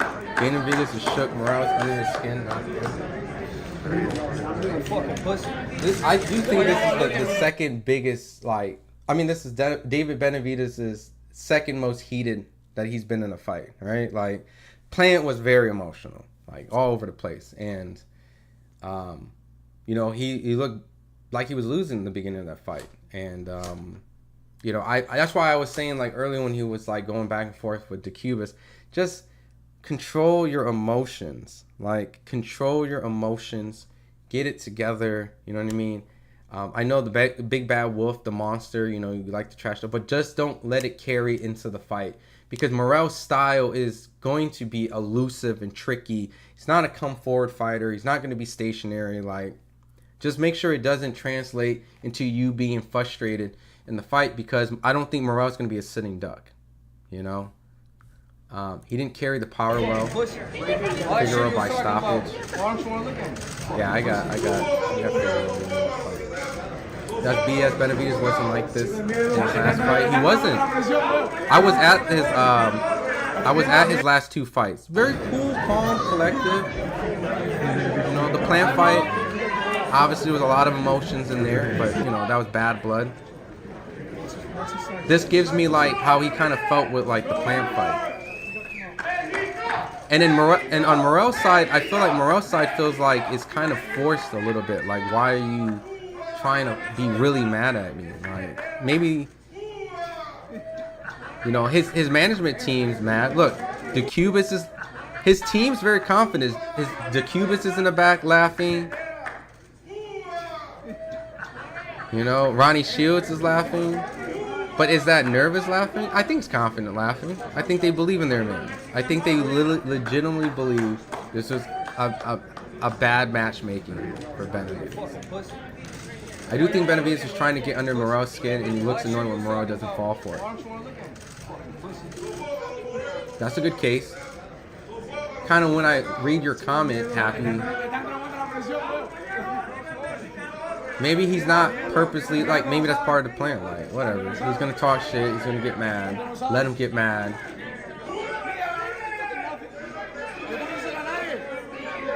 In my opinion, Benavidez is all over the clowning around immaturity by Morrell. Davis caring too much that he's not seizing the moment in a serious way and is frustrating because nervous laugh. All right, I'm gonna play it one more time and I'm gonna give my opinion because I actually now I feel like I have my conclusive opinion. And it's just stupid body language prediction. This shit don't happen. Exactly, that's Pac-Man type laugh. He's not nervous. This shit depressing. They just need to fight. We got one more day. Well, we got the weigh-in and the next day. I'm Dominican. What do you think about Rosario? I think he's a fighter that's seen better days, and I think he's fighting a young, hungry power puncher, and it's gonna be a tough fight for him. You know, I was there when he beat J-Rock, but I think he's past his prime, unfortunately. Benavidez is amped, but he has power. He has power, so anything can change with Rosario. He has the power to change any outcome, but I'm worried about his chin. He's took a lot of punishment, and his punch resistance seems strong. Benavidez is this amped in damn near every fight. Normal, while Morrell has never been this animated before a fight. I don't really say he's never been animated. I just don't think there was an opponent that really was this angry at Morrell. He's a very colorful guy. I've talked to Morrell, dude. I've seen Morrell at the lobby just dancing. Like, I can tell you a story when I first was covering David Morrell in the beginning. He was in the lobby in Vegas, like with some, I don't know if it was a girl or some chick. You know what I mean? Like, you know, doing his thing. He's like this 6 foot tall Cuban. I'm sure he gets some bitches and shit. He's a boxer and shit. So, like, you know, and he's just goofing around. Here, I'm gonna show y'all, and I'm gonna get right back to it. Like, he is a goofy guy. Okay, we got some altercation, you know, we got some interviews afterwards. So I'm gonna play that right after this. So everyone knows Rolly, right? Everyone knows how fun and goofy Rolly is, and you know,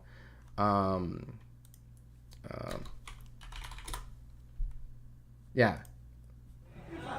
Bro, so, you know me, I'm like, yo, Rolly and Morrell, they sparring. Oh, this is great. You know what I mean? You know, this is kind of showing you Morrell's character, right? So I'm in the hallway.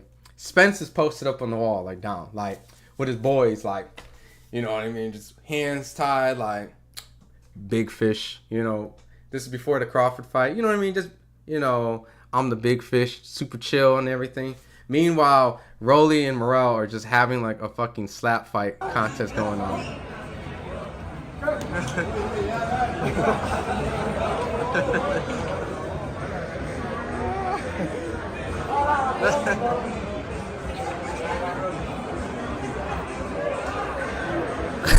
Look, he's a big fucking goof.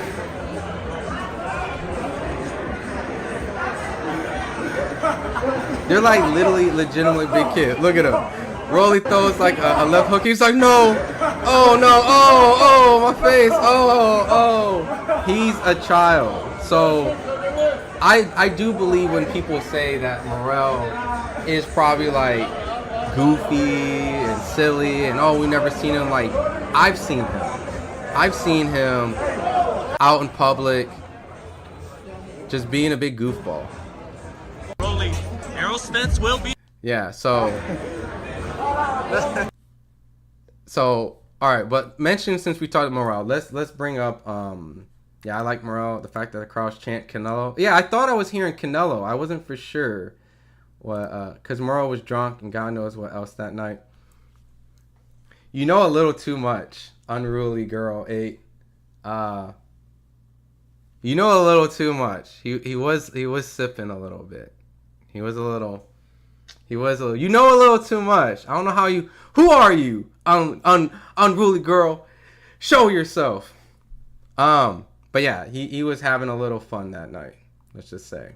But overall, like, that's his personality. I've seen him goofy multiple times. So this is about nutrition and conditioning here. Benavidez was able to eat anywhere wanted as a kid. But do you know how difficult it is to get base food in Cuba? Very difficult. I see a lot of you guys' comments. I'm not like ignoring. I'm just kind of like trying to, you know, speed through kind of some of the stuff. Because I know a lot of this stuff is about the face-off, but I'll read your comments. Just I know that if I'm reading it, I'm gonna get behind and I'm just gonna continue. All right, I'll read a couple more and then I want to play this David Morrell scrum, and then we got a Benavidez scrum. So I'm gonna read through them fast because you guys typed it. I should make a Discord fam. I was thinking about it. Maybe I'll make a Discord this year, and then I just want to make sure you guys just are respectful in there. When you run a Discord, there's always horrible Discord stories, and it's just like, LOL. Benavidez looked more weight drained compared to Morrell, possibly. All right, Morrell's no joke. They need Benavidez is the type to crash out by murder.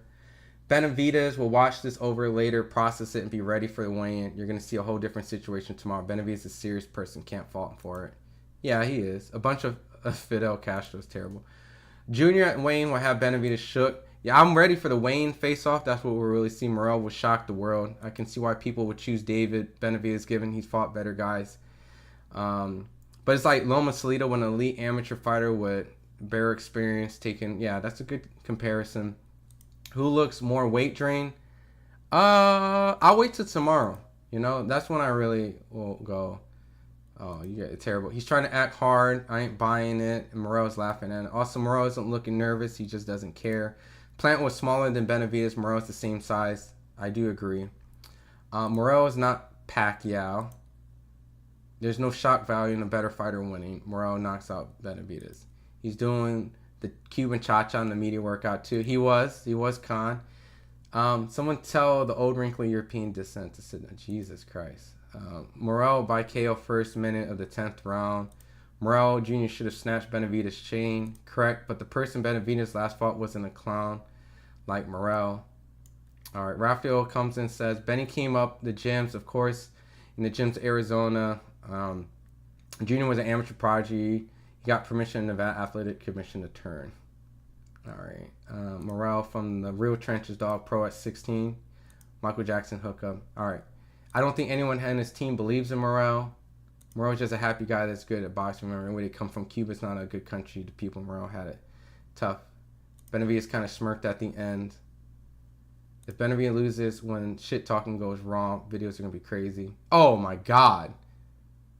It's going to be super crazy. Benavidez always exaggerated, most pressure anyways, but he's looking miserable, which is fair because of the weight cut, but I do feel this could play Morrell's favor. All right. Is Loma 2.0 coming in as a young cat taking over? I mean, he is like 100-something and only 2 losses. All right, so I'm going to take a break with the chat. I sped up. I see just a couple more, but I want to hear what David Morrell immediately was after that, and we have David Benavidez, so we're going to watch those together. I've been in his head for a while. I know that matters in the end. It was going to happen on Saturday night. The time for talking is over. Well, I mean, he's been talking about winning the mental warfare, but are you turning the tables on him now that it's fight week?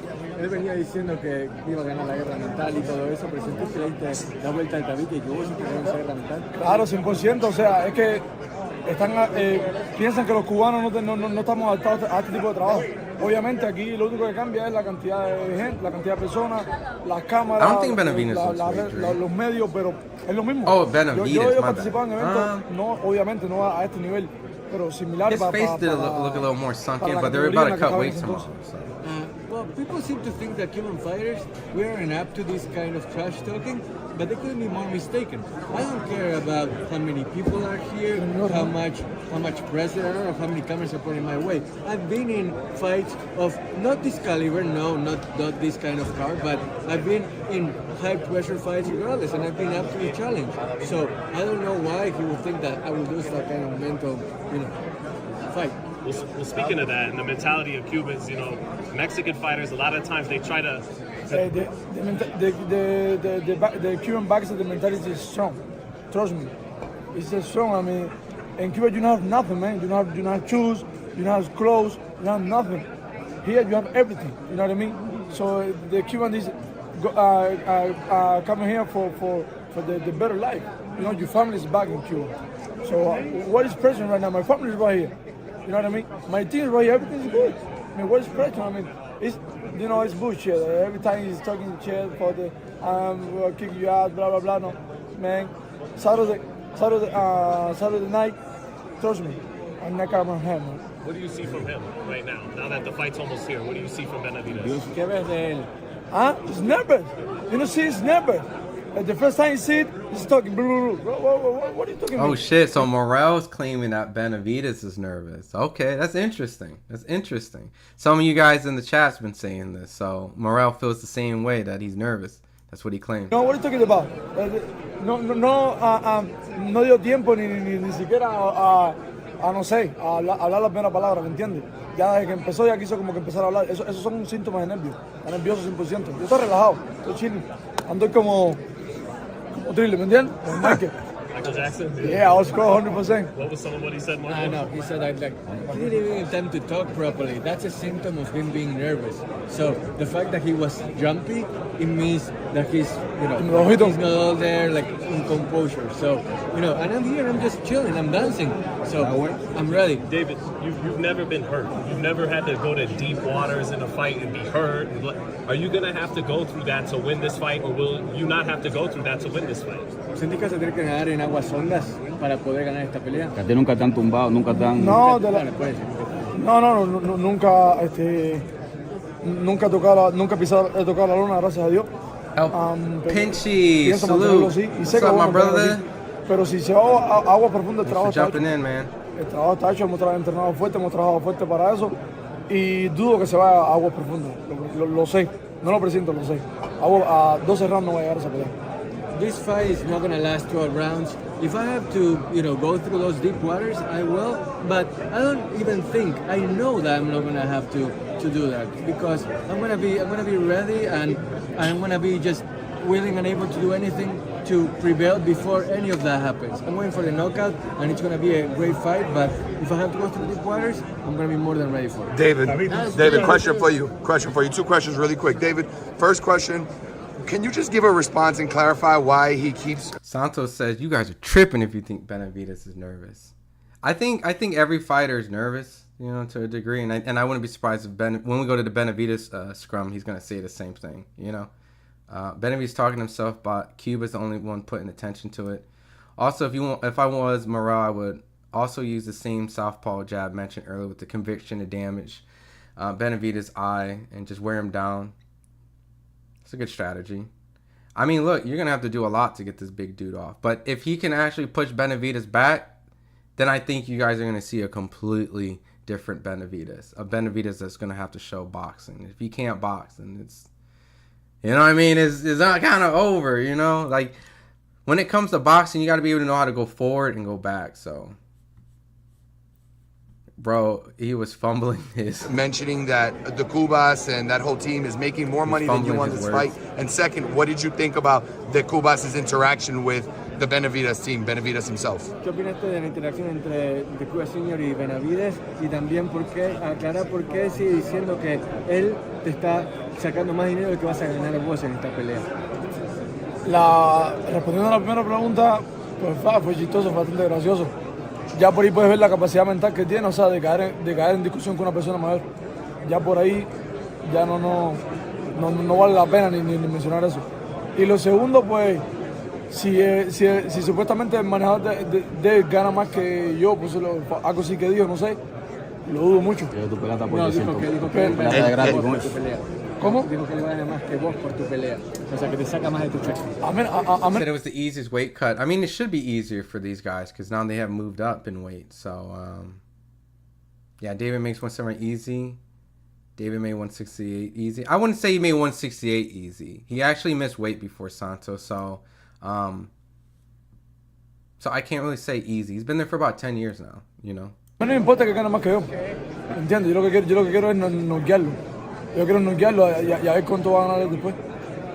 Well, first of all, I find it funny that he talks about winning the mental warfare and he's getting into an argument with an older man. That's just saying that you're not winning the mental warfare that much to begin with. And then second of all, I don't care what he says, and if my manager wins more, earns more money than I do, then I don't care either, because in the end, it's all about me going in there and fighting and giving the best of myself. And he said that he would earn more money next time, just to clarify. David, tú que estás hablando y estás diciendo en Cuba no tienes nada, tienes aquí. ¿Qué diferencia hay de So that was the response, I guess, to the whole Cuba situation. What's your opinion if Benavidez moves up to cruiserweight instead of too much right now? Happy. Just, I mean, going from 168 to 175 to 200. I mean, even facing the winner of Arthur and Biv was a lot. Whatever direction he goes, it's not going to be easier. You know, the Morrell fight's tough. The winner of Arthur and Biv was tough. Going to 200 pounds is tough. I don't know about 200. Right, but we have to see how he looks against Morrell and how he looks against Arthur before, personally, before even considering that. He was an extra 200 pounds, so I'm not surprised he gets weight a lot of pounds. So it takes a massive toll on the body for sure. My responsibility is... He did not get in an argument with older man. The older man got into Benavidez. We watched it too.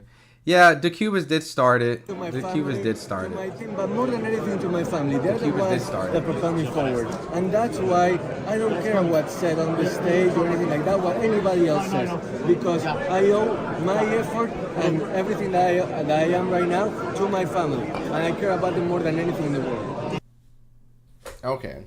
That was cut off. Let's see Benavidez. At the end of the day, I'm gonna fucking show him what a real monster. And that's what I'm gonna do on Saturday. I'm gonna beat the shit out of him. He says he's looking forward to dispelling the myth that you're smoking mirrors, that you're not really as thorough as they say you are. When you hear those things, what goes through your mind? It makes me laugh, honestly. At the end of the day, I've been working with champions since I was 14 years old. He had a good amateur record, but he wasn't working with world champions like I was when I was a little kid.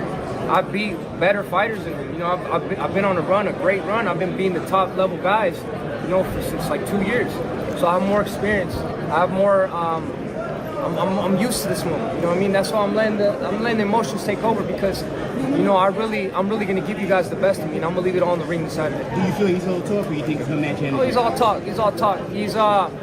He knows. He feels my energy. He knows I'm not playing with him. You know, he got me riled up. And he knows that he brought the monster out. He knows he's fucked. You know he fucked up. But, you know, at the end of the day, he's going to have to pay for everything. Si esto es personal, sí. Como le dije, el David Morrell ya tenía 2 años hablando, diciendo que yo no era nada, que me va a noquear esto y esto. Lo va a hacer pagar por todas las palabras que dijo este sábado. No va a llegar a round 12. No, yo lo voy a noquear. David, what would that 13-year-old, 250-pound David Benavidez think when he walks on the hotel, you know, you're driving down the strip and you see your name, you know, headlining the Fight Vegas? What do you think? He would be really proud and be happy with his future.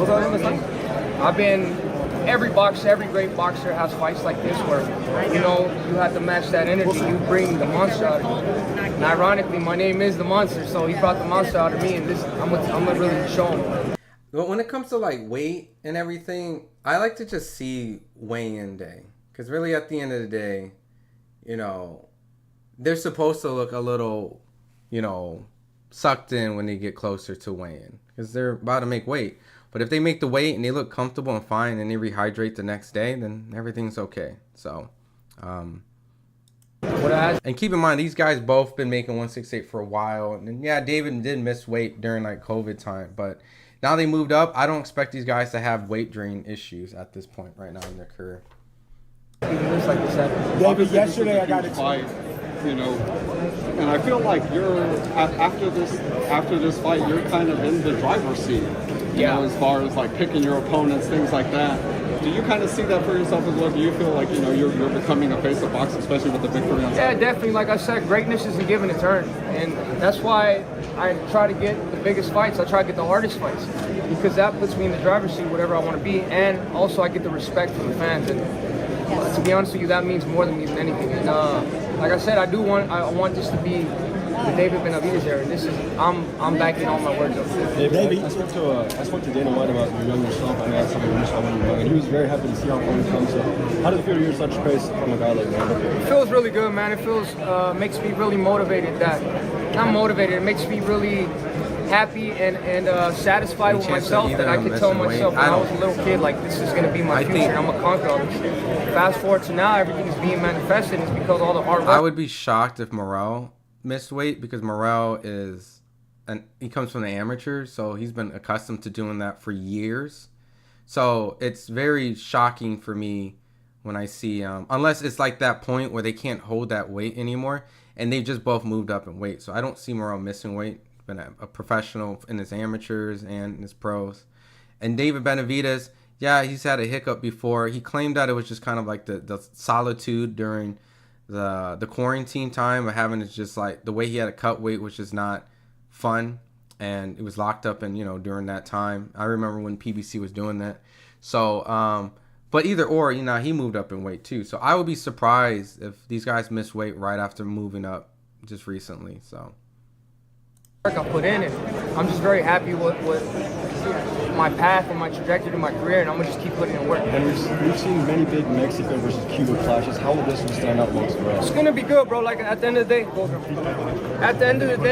I'm the type of person where I'm not scared of a hard fight because I know that when I get a hard fight, the best comes out of me. You know what I mean? So I'm expecting a good fight, but I'm expecting to make him look average as well. I've been doing that since I was 14 years old. With all the great fighters I've been up against, the beast comes out. David, let me ask you, we've seen you be in these moments with guys, these tense exchanges during the press conferences and leading up to the bouts and everything. They have the same arc. On fight night, we watched you put in work on a guy. Describe the moment when you started to see the willpower go away. What are some things that you started to notice? You see a different look in their eyes. When I'm in the ring and I start to landing the shots I land, or I start to defend everything they throw, and you see the look in there like, oh shit, like this guy is not what I thought he was. You know what I mean? And everybody always thinks I don't have defense, I don't have footwork, but I don't really get hit too much. You know what I mean? And I land at an amazing rate. I think I'm number 2 or number 3 in the most accurate punchers in boxing. I think the ones above me are Gervonta Davis and Jesse Bam Bam. These are stats that came out from the Ring Magazine or Boxing, so you guys can look that up. So once I get into my world, there's nothing that they can do to stop me. David, his eye contact. Yeah, I feel I do agree. Professional experience over the inexperience, but it's boxing, and it's you got a guy who has great professional experience and has great sparring and works really hard. And then, you got a guy who's an amateur phenom. And, and the thing is, when I realized David Morrell was actually a problem was his third fight. Lennox Allen is a really good fighter, especially for, that was like his Salido, in my opinion. So when David Morrell took him on in his third fight and beat him comfortably, and I know Lennox Allen. I've been covering him for a while. I actually was in his camp for the fight for David Morrell. And I remember his coach was like, yeah, he's facing this David Morrell kid. He only has 2 fights. What do you think? And I watched, some of his amateur fights in that camp. And I was like, yo, this dude could be a problem. See why he's facing you at 2-0. So I've been covering David Morrell for a very long time. And when he beat Lennox Allen, I already knew, this kid's, this guy is good. So,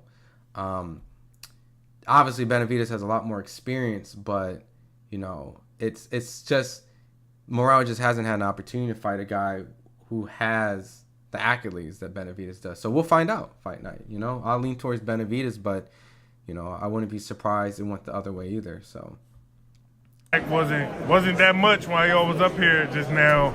Seemed like he didn't really want to give you that eye to eye you was looking for. What do you take away from that? I take away that he's scared. He's not confident in himself. I've been in this situation. See, I told you, Benavidez will call Morrell scared.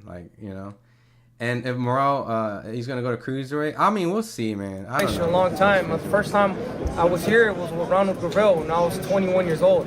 So I know I can feel the energy. I can sense the energy. He was talking all that shit, and now he don't even want to look at me. You know what I mean? He's laughing, saying peace and love.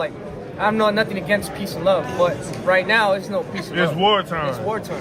How is the weight making been coming? Do you feel more comfortable this camp with making weight for tomorrow? Do you feel like you made it in a good fashion? I finally feel like now I understand where the easy weight cut is. 168 I feel at 175. Here we go. Here's the weight cut. 75. I feel good yesterday at the media workouts, throwing power, throwing speed. None of these other guys did anything. I was the only one that did mitts and gave the crowd a show. So that only being 2 days away from the weigh-in, that lets you know I'm in good shape. You know, I'm in good shape right now. I got like 3 pounds, so I'm ready. What happened with Luis de Cubas?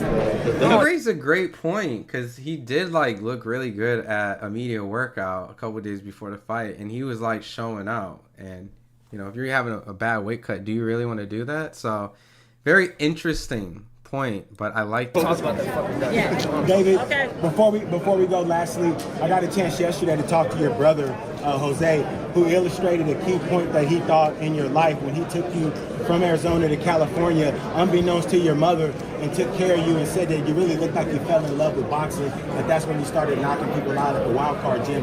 Can you go back to that moment in your life? What was that time like being with your brother? Yeah, it was a beautiful moment when I came up. When I went to California, my brother was 13 years old, and that's where this monster came from, because everybody would look at me and laugh. The first world champion I sparred when I was 14 years old, I sparred Peter Quillen. The second one was Latif Coyote. Third one, 15, Kelly Pavlik. 16, Golovkin. 17, Surdo Ramirez. And then I sparred Bivol. So I've worked with these guys. I've been at a high level for a long, long time. And I've learned a lot of stuff from them. So that's why I know can't nobody mess with me, man. Especially with all the experience I got from when I was a little kid, when I went to California. That's really when I fell in love with beating the shit out of people. All right, you guys. That's when I fell in love with beating the shit out of people. What a quote. That is when I fell in love with beating the shit out of people. That is probably the best quote, like, from David Benavidez. I'm going to read some of these more comments, and then I have to prep up. I got to do an interview with Keyshawn Davis's opponent, Dennis Baranchenk. And a few hours later, Keyshawn Davis will be having a media workout today out at the top ranked gym. And so at that point, we're going to have content from there from Bo, Matt, Keyshawn, all of them. So after this, we're getting ready to, start doing some interviews for that fight that's coming up in a couple weeks. And I'll be at that fight. So, but I'm going to read a couple of your guys' comments. I want to make sure, double check that if we got any more videos that we need to watch. I think we're good. Oh, we got Morrell's manager.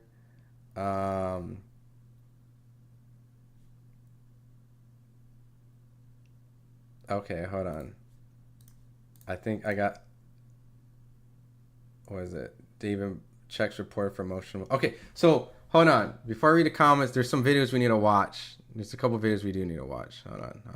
Let me see. People like to see that. You know, at the end of the day, that's what builds a fight. So I'm really happy that every fight gets bigger and bigger. And I'm just, I'm enjoying this moment, and I'm trying to be the face of boxing. So I'm trying to make as much noise as possible. Follow up to that, your name wasn't on the poster that Turkey put out of fights that he wants to make. How much do you think making a statement here this weekend put your name in that mix? But you've always been your own man. So how much does it even matter to you? To be honest with you, I'm not worried about Turkey. We're on PBC. We're in the U.S. We're here throwing fights here in Vegas. That's what I care about. I care about headlining fights for PBC. David, después de tu primera pelea en la 175 no terminaste muy satisfecho con tu performance. ¿Qué crees que has cambiado para esta segunda pelea? Lo que cambió de esta pelea, yo estoy 100% bien con las dos manos. Cuando peleé la última pelea tenía 2 selecciones y ahorita me siento 100% bien. Trabajé mi strength and conditioning y todo y estamos 100%. ¿Cómo te sientes para el How important is it for you, talking about Turkey and PBC, that for American boxing in America, that you ascend to the heights you think you can reach? He's went 12 a couple times, actually. How important is it for the sport here in America? It's important because at the end of the day, we do love seeing the fights over there, but not everybody can make it over there. You know what I mean? So I feel great and satisfied that I'm one of the front runners being here and throwing these big events. The T-Mobile Arena is almost sold out. It was at 20,000 people. So we're making noise over here, you know what I mean? And I'm very satisfied with it. What do you think transpires in the fight? How do you win this fight? Didn't you listen to the press conference? I told you I'm gonna knock him out. But I'm gonna go in there, bro. I'm gonna inflict as much damage as possible. And I think when you guys hear knockout, don't think I'm gonna go in there just trying to look for big shots. I put a perfect game plan together. Going in, I'm gonna pick my shots. I'm gonna break him down little by little, but he will get out of there. You know, I guarantee you, I will knock him out. I will stop him. One of the things that really endears you to the fans is how much you care about what they think of you. I mean, even like getting emotional after not knocking out exhausted and everything like that. The only reason, let me clarify you guys on that, because this guy said that too, that I got emotional because I knocked him out. The only reason I got emotional because he said, what is having my son and me fighting close to Father's Day? That's the only reason why I got emotional. I didn't get emotional because I didn't get the knockout. Yeah. But you guys mixed it up like that, because you're the second person I hear saying that. But you care about it. I do care about it, but you're making it seem like I'm fucking crying because I didn't get a knockout. I got emotional because they said about what does it mean like having my son up there. That's why I got emotional. I actually agree. I was there. He got emotional because of his son. You know, the whole Father's Day thing. It had nothing to do with the fight. So I don't know where that confusion did come from. He didn't get emotional and he didn't get a knockout. That's a fact. He got emotional because he's a father, and obviously some of you guys might be parents. That's a very I can relate to that. I'm a father, of a son right now. So, and you just got done with a fight. You're probably like relieved and happy. But yeah, I don't know what that. The fight. I had 2 injured hands. I went in there a torn tendon, fucking fractured knuckle, and I had a cut in my eye 2 weeks before the fight. A lot of people never even made it to the fight. That shows how much fucking balls I have. That I still take with 3 injuries and still go in there and win 9 rounds out of 12. David. All right, last question, please. How special are these moments? Obviously, for that moment, yesterday. Benavidez Jr., my son, my sister, my mom, my wife, they're all here. You know what I mean? So for me to be able to shine. Damn, they got like hella cops on stage. Did you see this? Like, what the fuck? Like, I've covered fights. They don't have cops just chilling up on stage like this. Like, this is all credential media in here. So anyone that's not supposed to, credentialed people, I'm just not saying media. So anyone that's not supposed to be in here can't even make it through the door. So they got cops all up in here. So they're making it like, yo, these motherfuckers might fight. So you know that whatever you set your mind to, and if you want to make any dreams come true, you can manifest them. I'm just very happy with power that God. Okay, that's funny. We got the Cubas, the manager. I'm gonna pull this up. All right, so I'm gonna do 3 videos. I'm gonna read through the chat. Knock these 3 videos that we're gonna watch together. As a reminder, we're doing a live watch party for Saturday. I got a member of Stephen Fulton's camp that's gonna be watching Fulton, Brandon Figueroa.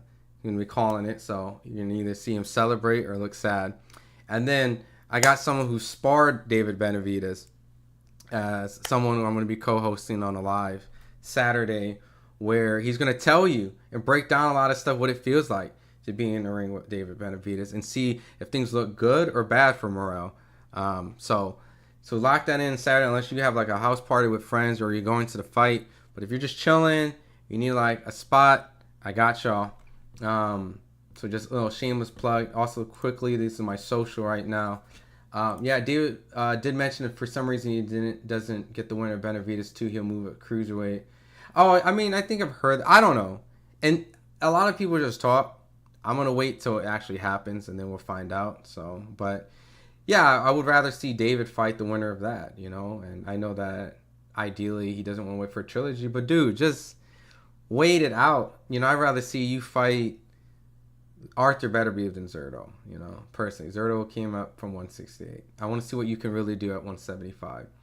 Yeah, he brought out the local monster. Experience over inexperience, I agree. Benavidez came in a different energy into the old man attack Morrell's. People side then changed for Benavidez. Morrell did not have to deal with those attacks. Busy being a clown. Santos, David got the eye of the tiger after promoter jumped in and stepped to him. I agree. Crypto to the moon. Morrell has been accused of PEDs, so I would be shocked if Morrell misses weight, accused of taking PEDs. They both have like this PED story because, Benavidez has Memo Heredia in the corner. And every week or two, Memo Heredia has been kind of like insinuating stuff with Vada. So I don't know. Like, it's boxing. So I don't really know. I've interviewed 2 people who claim like Morrell didn't do drug testing after their fight. Calvin,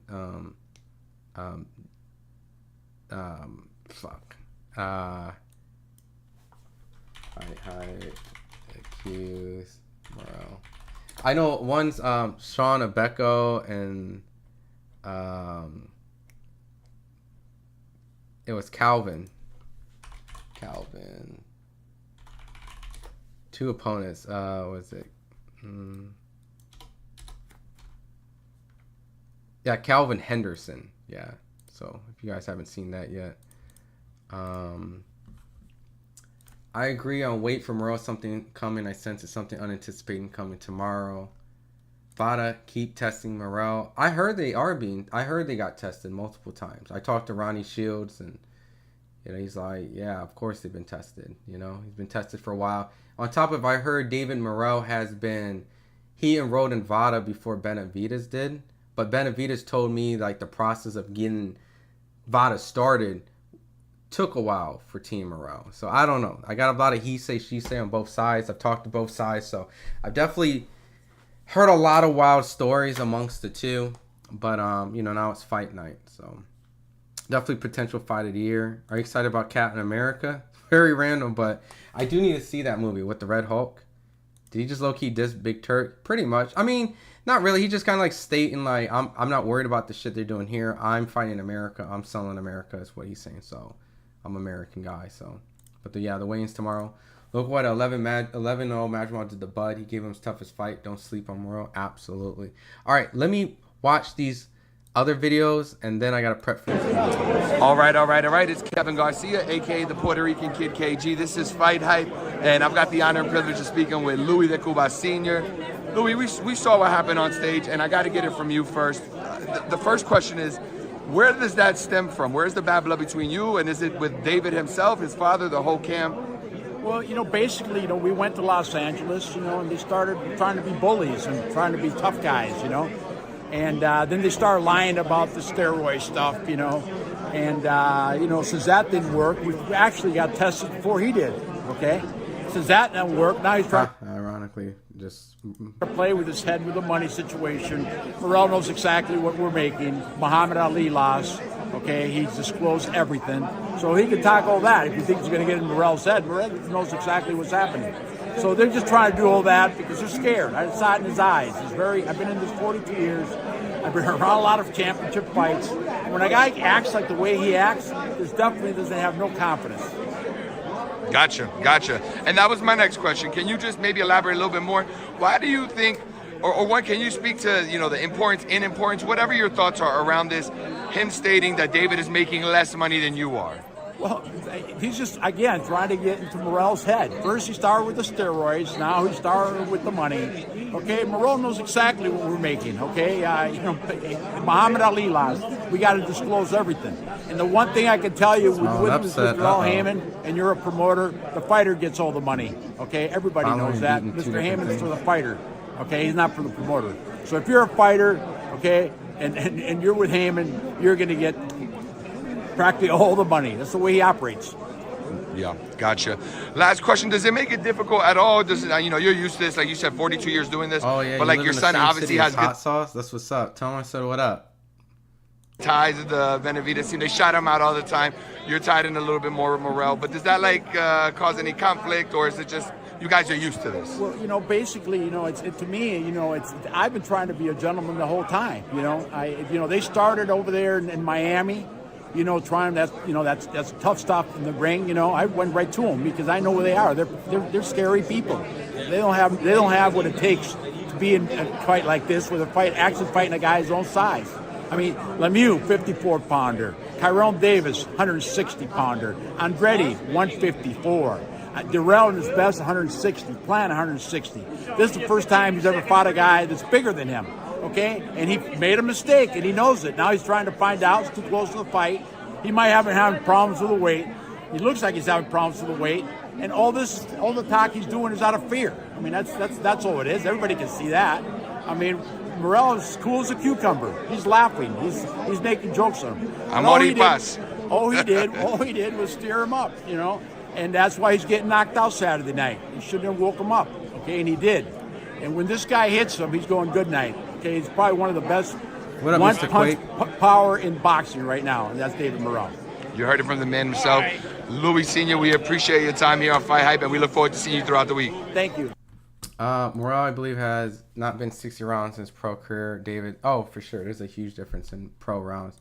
2 fights went full distance for Morrell. Yep. More rounds are...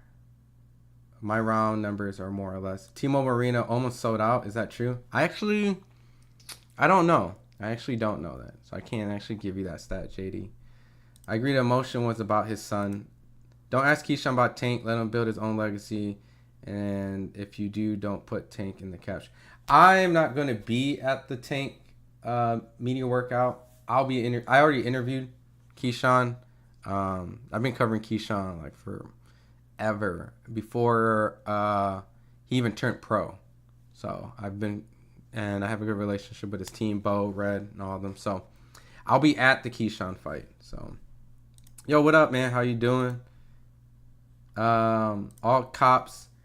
But I'll be interviewing his opponent via Zoom. So, but we'll have coverage out there, Rich. All cops because of what happened last time. David conference. No more belt throwing. Morrell moved up to fight Benavidez. He did follow him at 175. Oh my God, that's scary, man. Gundam Wing is Gundam Wing's the shit. What made you come here and talk about Gundam Wing? Last fight, David was bigger than David. That's true. He just fought the Nail his last fight. Yeah, definitely. This guy's full life. All right. So I got two more. I'm gonna watch this Jeff Mayweather. The right credentials, they're fine. I'm curious about that.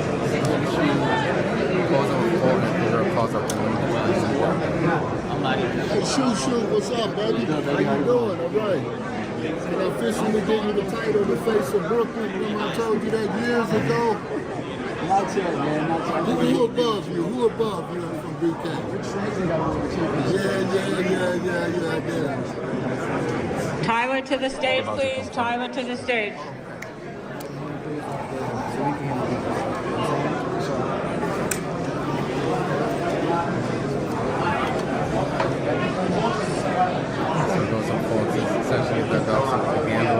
Shu, what you doing in Vegas, Shu? Man, you know, well, I live out here now. Okay. But, you know, I'm here for the press conference, making, just showing face.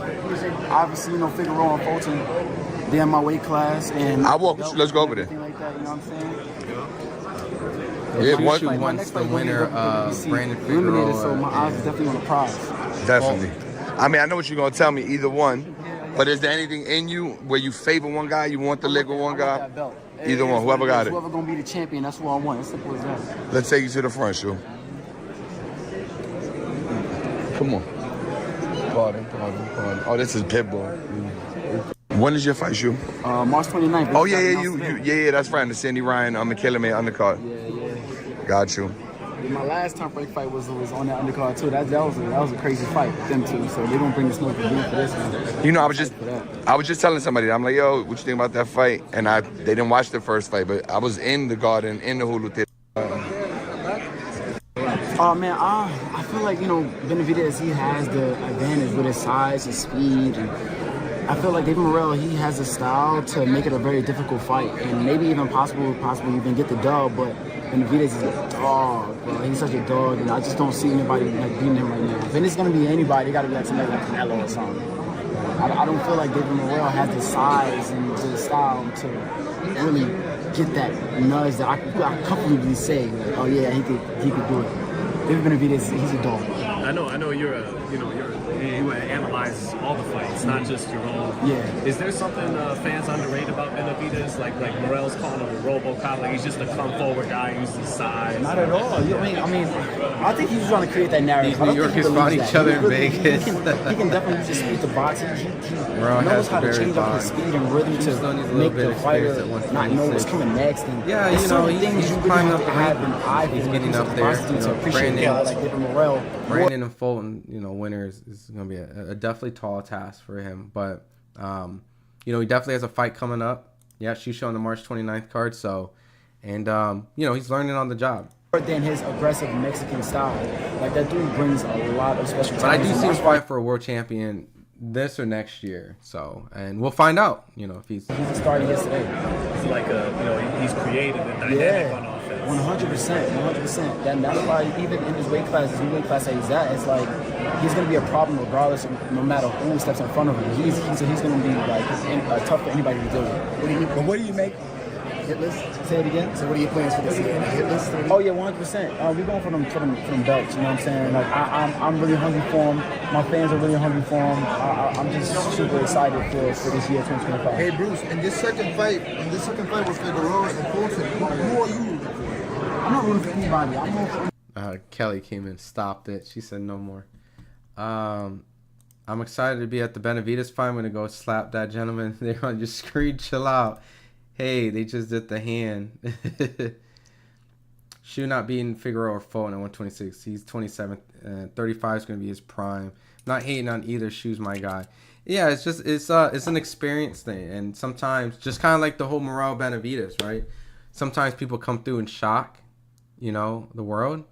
And some people might need some season, and some people might, lose, to the more experienced guys. So, who's better, Benavidez' coach and Morrell's coach?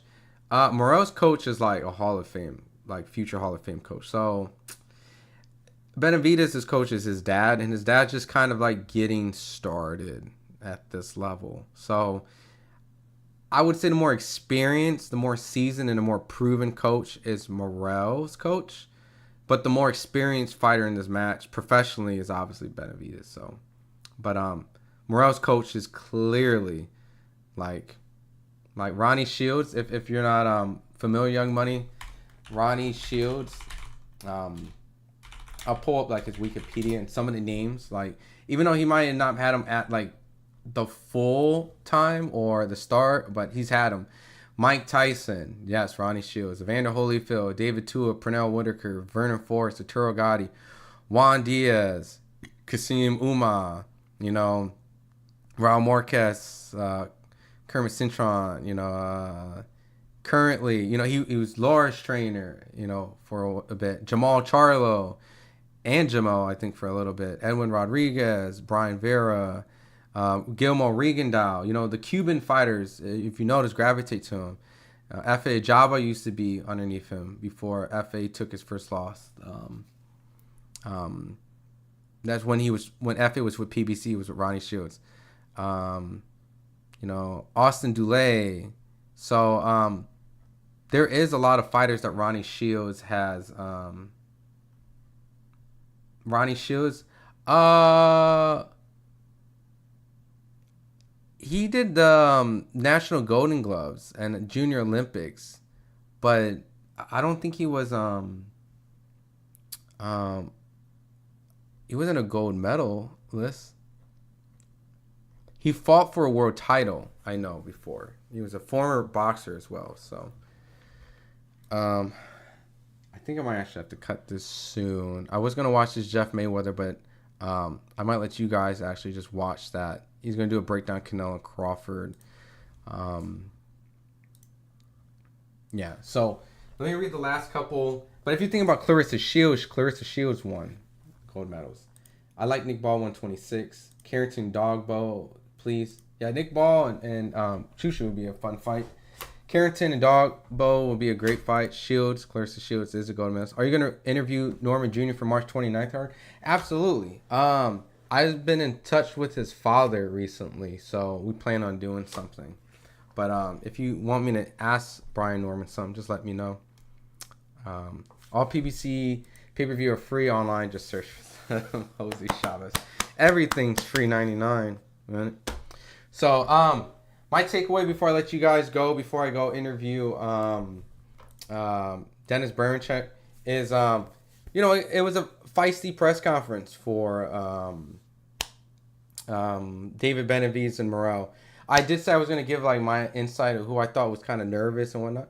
I think a little jitters from Morrell, and I only say that because it's his first time on here. And, you never know how you're going to react when you get here. And I think, he's learning on the job. I know that at the end of the day, that stuff doesn't matter, when you get in the ring. I know that he's fought on huge stages before in the amateurs, so on a professional, it's just a different side. He is fighting his toughest fight, and I think Benavidez is probably going to fight, one of the trickiest styles for a while at a weight class against a guy who's the same size. So I think they're both, a little anxious, but I think Benavidez has been here before. I think his nerves isn't really there, if there is any, or if he's not showing. And I think Morrell dances away a little bit, smiles a little bit, even though he's quirky and whatnot. I do feel like it is a little bit, just a tiny bit, not a lot. Just because he's just on a new stage for the first time, and it's just kind of, I always see fighters always front that, but once they get in the ring, I think all that stuff won't matter. So, God bless you, fam. Ish, let's do more of these for show. Absolutely. Like I said, tomorrow is gonna be a short one. We're gonna do a live weigh-in reaction. They'll probably shove. We'll kind of do some body analysis and how they look, if they look weight training and whatnot. Saturday, I'm gonna do a fight reaction to the fight. Like I said, I got a team member of Fulton that's gonna call the fight with me for the Fulton fight, and then I got someone who's been in the ring and sparred David Benavidez for my co-host for the main event. So you guys can ask questions with them, so they can give you more specific things that I don't even know. Right? I wouldn't know, and it'll be a good time. I want to test some things out, and maybe in future lives I'll bring fighters, people who might be mandatories next in line, and do watch parties with people who should be watching them. You know what I mean? But we get to watch them. My bad. Yeah, Ronnie Shields didn't win a gold medal. But yeah, these will go on, and I'll be at Keyshawn Davis's fight coming in a couple weeks, and then I'll probably do some lives on the road, and then I'll be at Tank's. I'll be at Tank and Roach. Come on, man, I can't miss a Tank fight. I've been at all of them, so I'll be at Tank's fight. That should be fun with Rayo Venezuela, Gary Antoine. So, I just wanted to spend some time chilling. I'm always traveled so much, so it's nice. Salute, brother. Appreciate Legacy Mindset. I appreciate everyone. Obviously, Rafael, you're always in here rocking. Benny's dad is experienced coach. Come on, G. Robert Garcia doesn't even have the same so much coaching experience as Shields. You cannot compare Ronnie Shields to any trainer today. No. Yeah, that's literally what I said. It's like night and day. Ronnie Shields is by far the more experienced trainer. I just can't really even put them together because one's just starting their career. You know what I mean? I'm just trying to be polite because I don't know what senior's going to become. Shields is a great person, a great coach, but when a fighter does in the ring, he has no control over it, and we just saw it at the press conference. I agree. Shields is a good person. I just talked to him on the phone not too long ago, and he's a nice guy, man, very nice guy. Who am I picking? I got Benavidez because of professional experience, but I wouldn't be surprised if Morrell pulls it off. If Morrell hurts him, he'll finish him. But if he can't frustrate, can't box, and can't get respect from Benavidez, then Benavidez is going to run through him late round. So, but it was fun. Mignana, shout out you guys. You guys are awesome. Thanks for rocking with me. The stream's been on for about 2.5 hours, so appreciate you guys. And when you guys do jump in here, I want to let you guys know it does help me with my well-being, and of course, it helps me feed my familia. So you guys just rocking with me, hanging with me, does put some bread in my pockets. That's what I do for a living, of course, and so it helps me take care of my little one and my missus. So, but at the end of the day, I'll see you guys tomorrow. Keep an eye out for notifications for the weigh-in, and then of course keep a notification for Saturday and Sunday because we're gonna do Clarissa Shields as well. So Benavidez is gonna body Morrell. What up, Freedom and Fun Podcast? Thanks for stopping by. So great talk as always. Appreciate you guys. And you guys have a good one. I'll see you guys. Keep an eye out. Like I said, we got some content dropping real soon. And I got to get really ready for this interview with Veracek in 15 minutes. So I got to let you guys go. We'll do a hard end to the stream. I'm going to play my Spider-Man 3 music from Capcom Smart 3. You guys take care, man. Thanks for rocking with FightHype. Please stay locked. We got a lot of content dropping. Not just after the live. Dropping.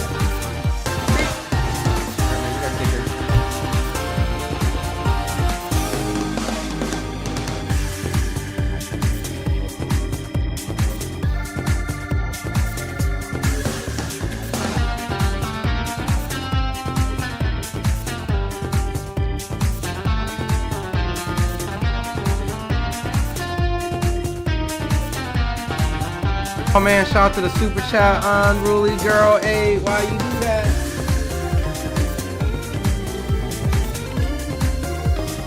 You to go. You to go. Appreciate it. Thank you.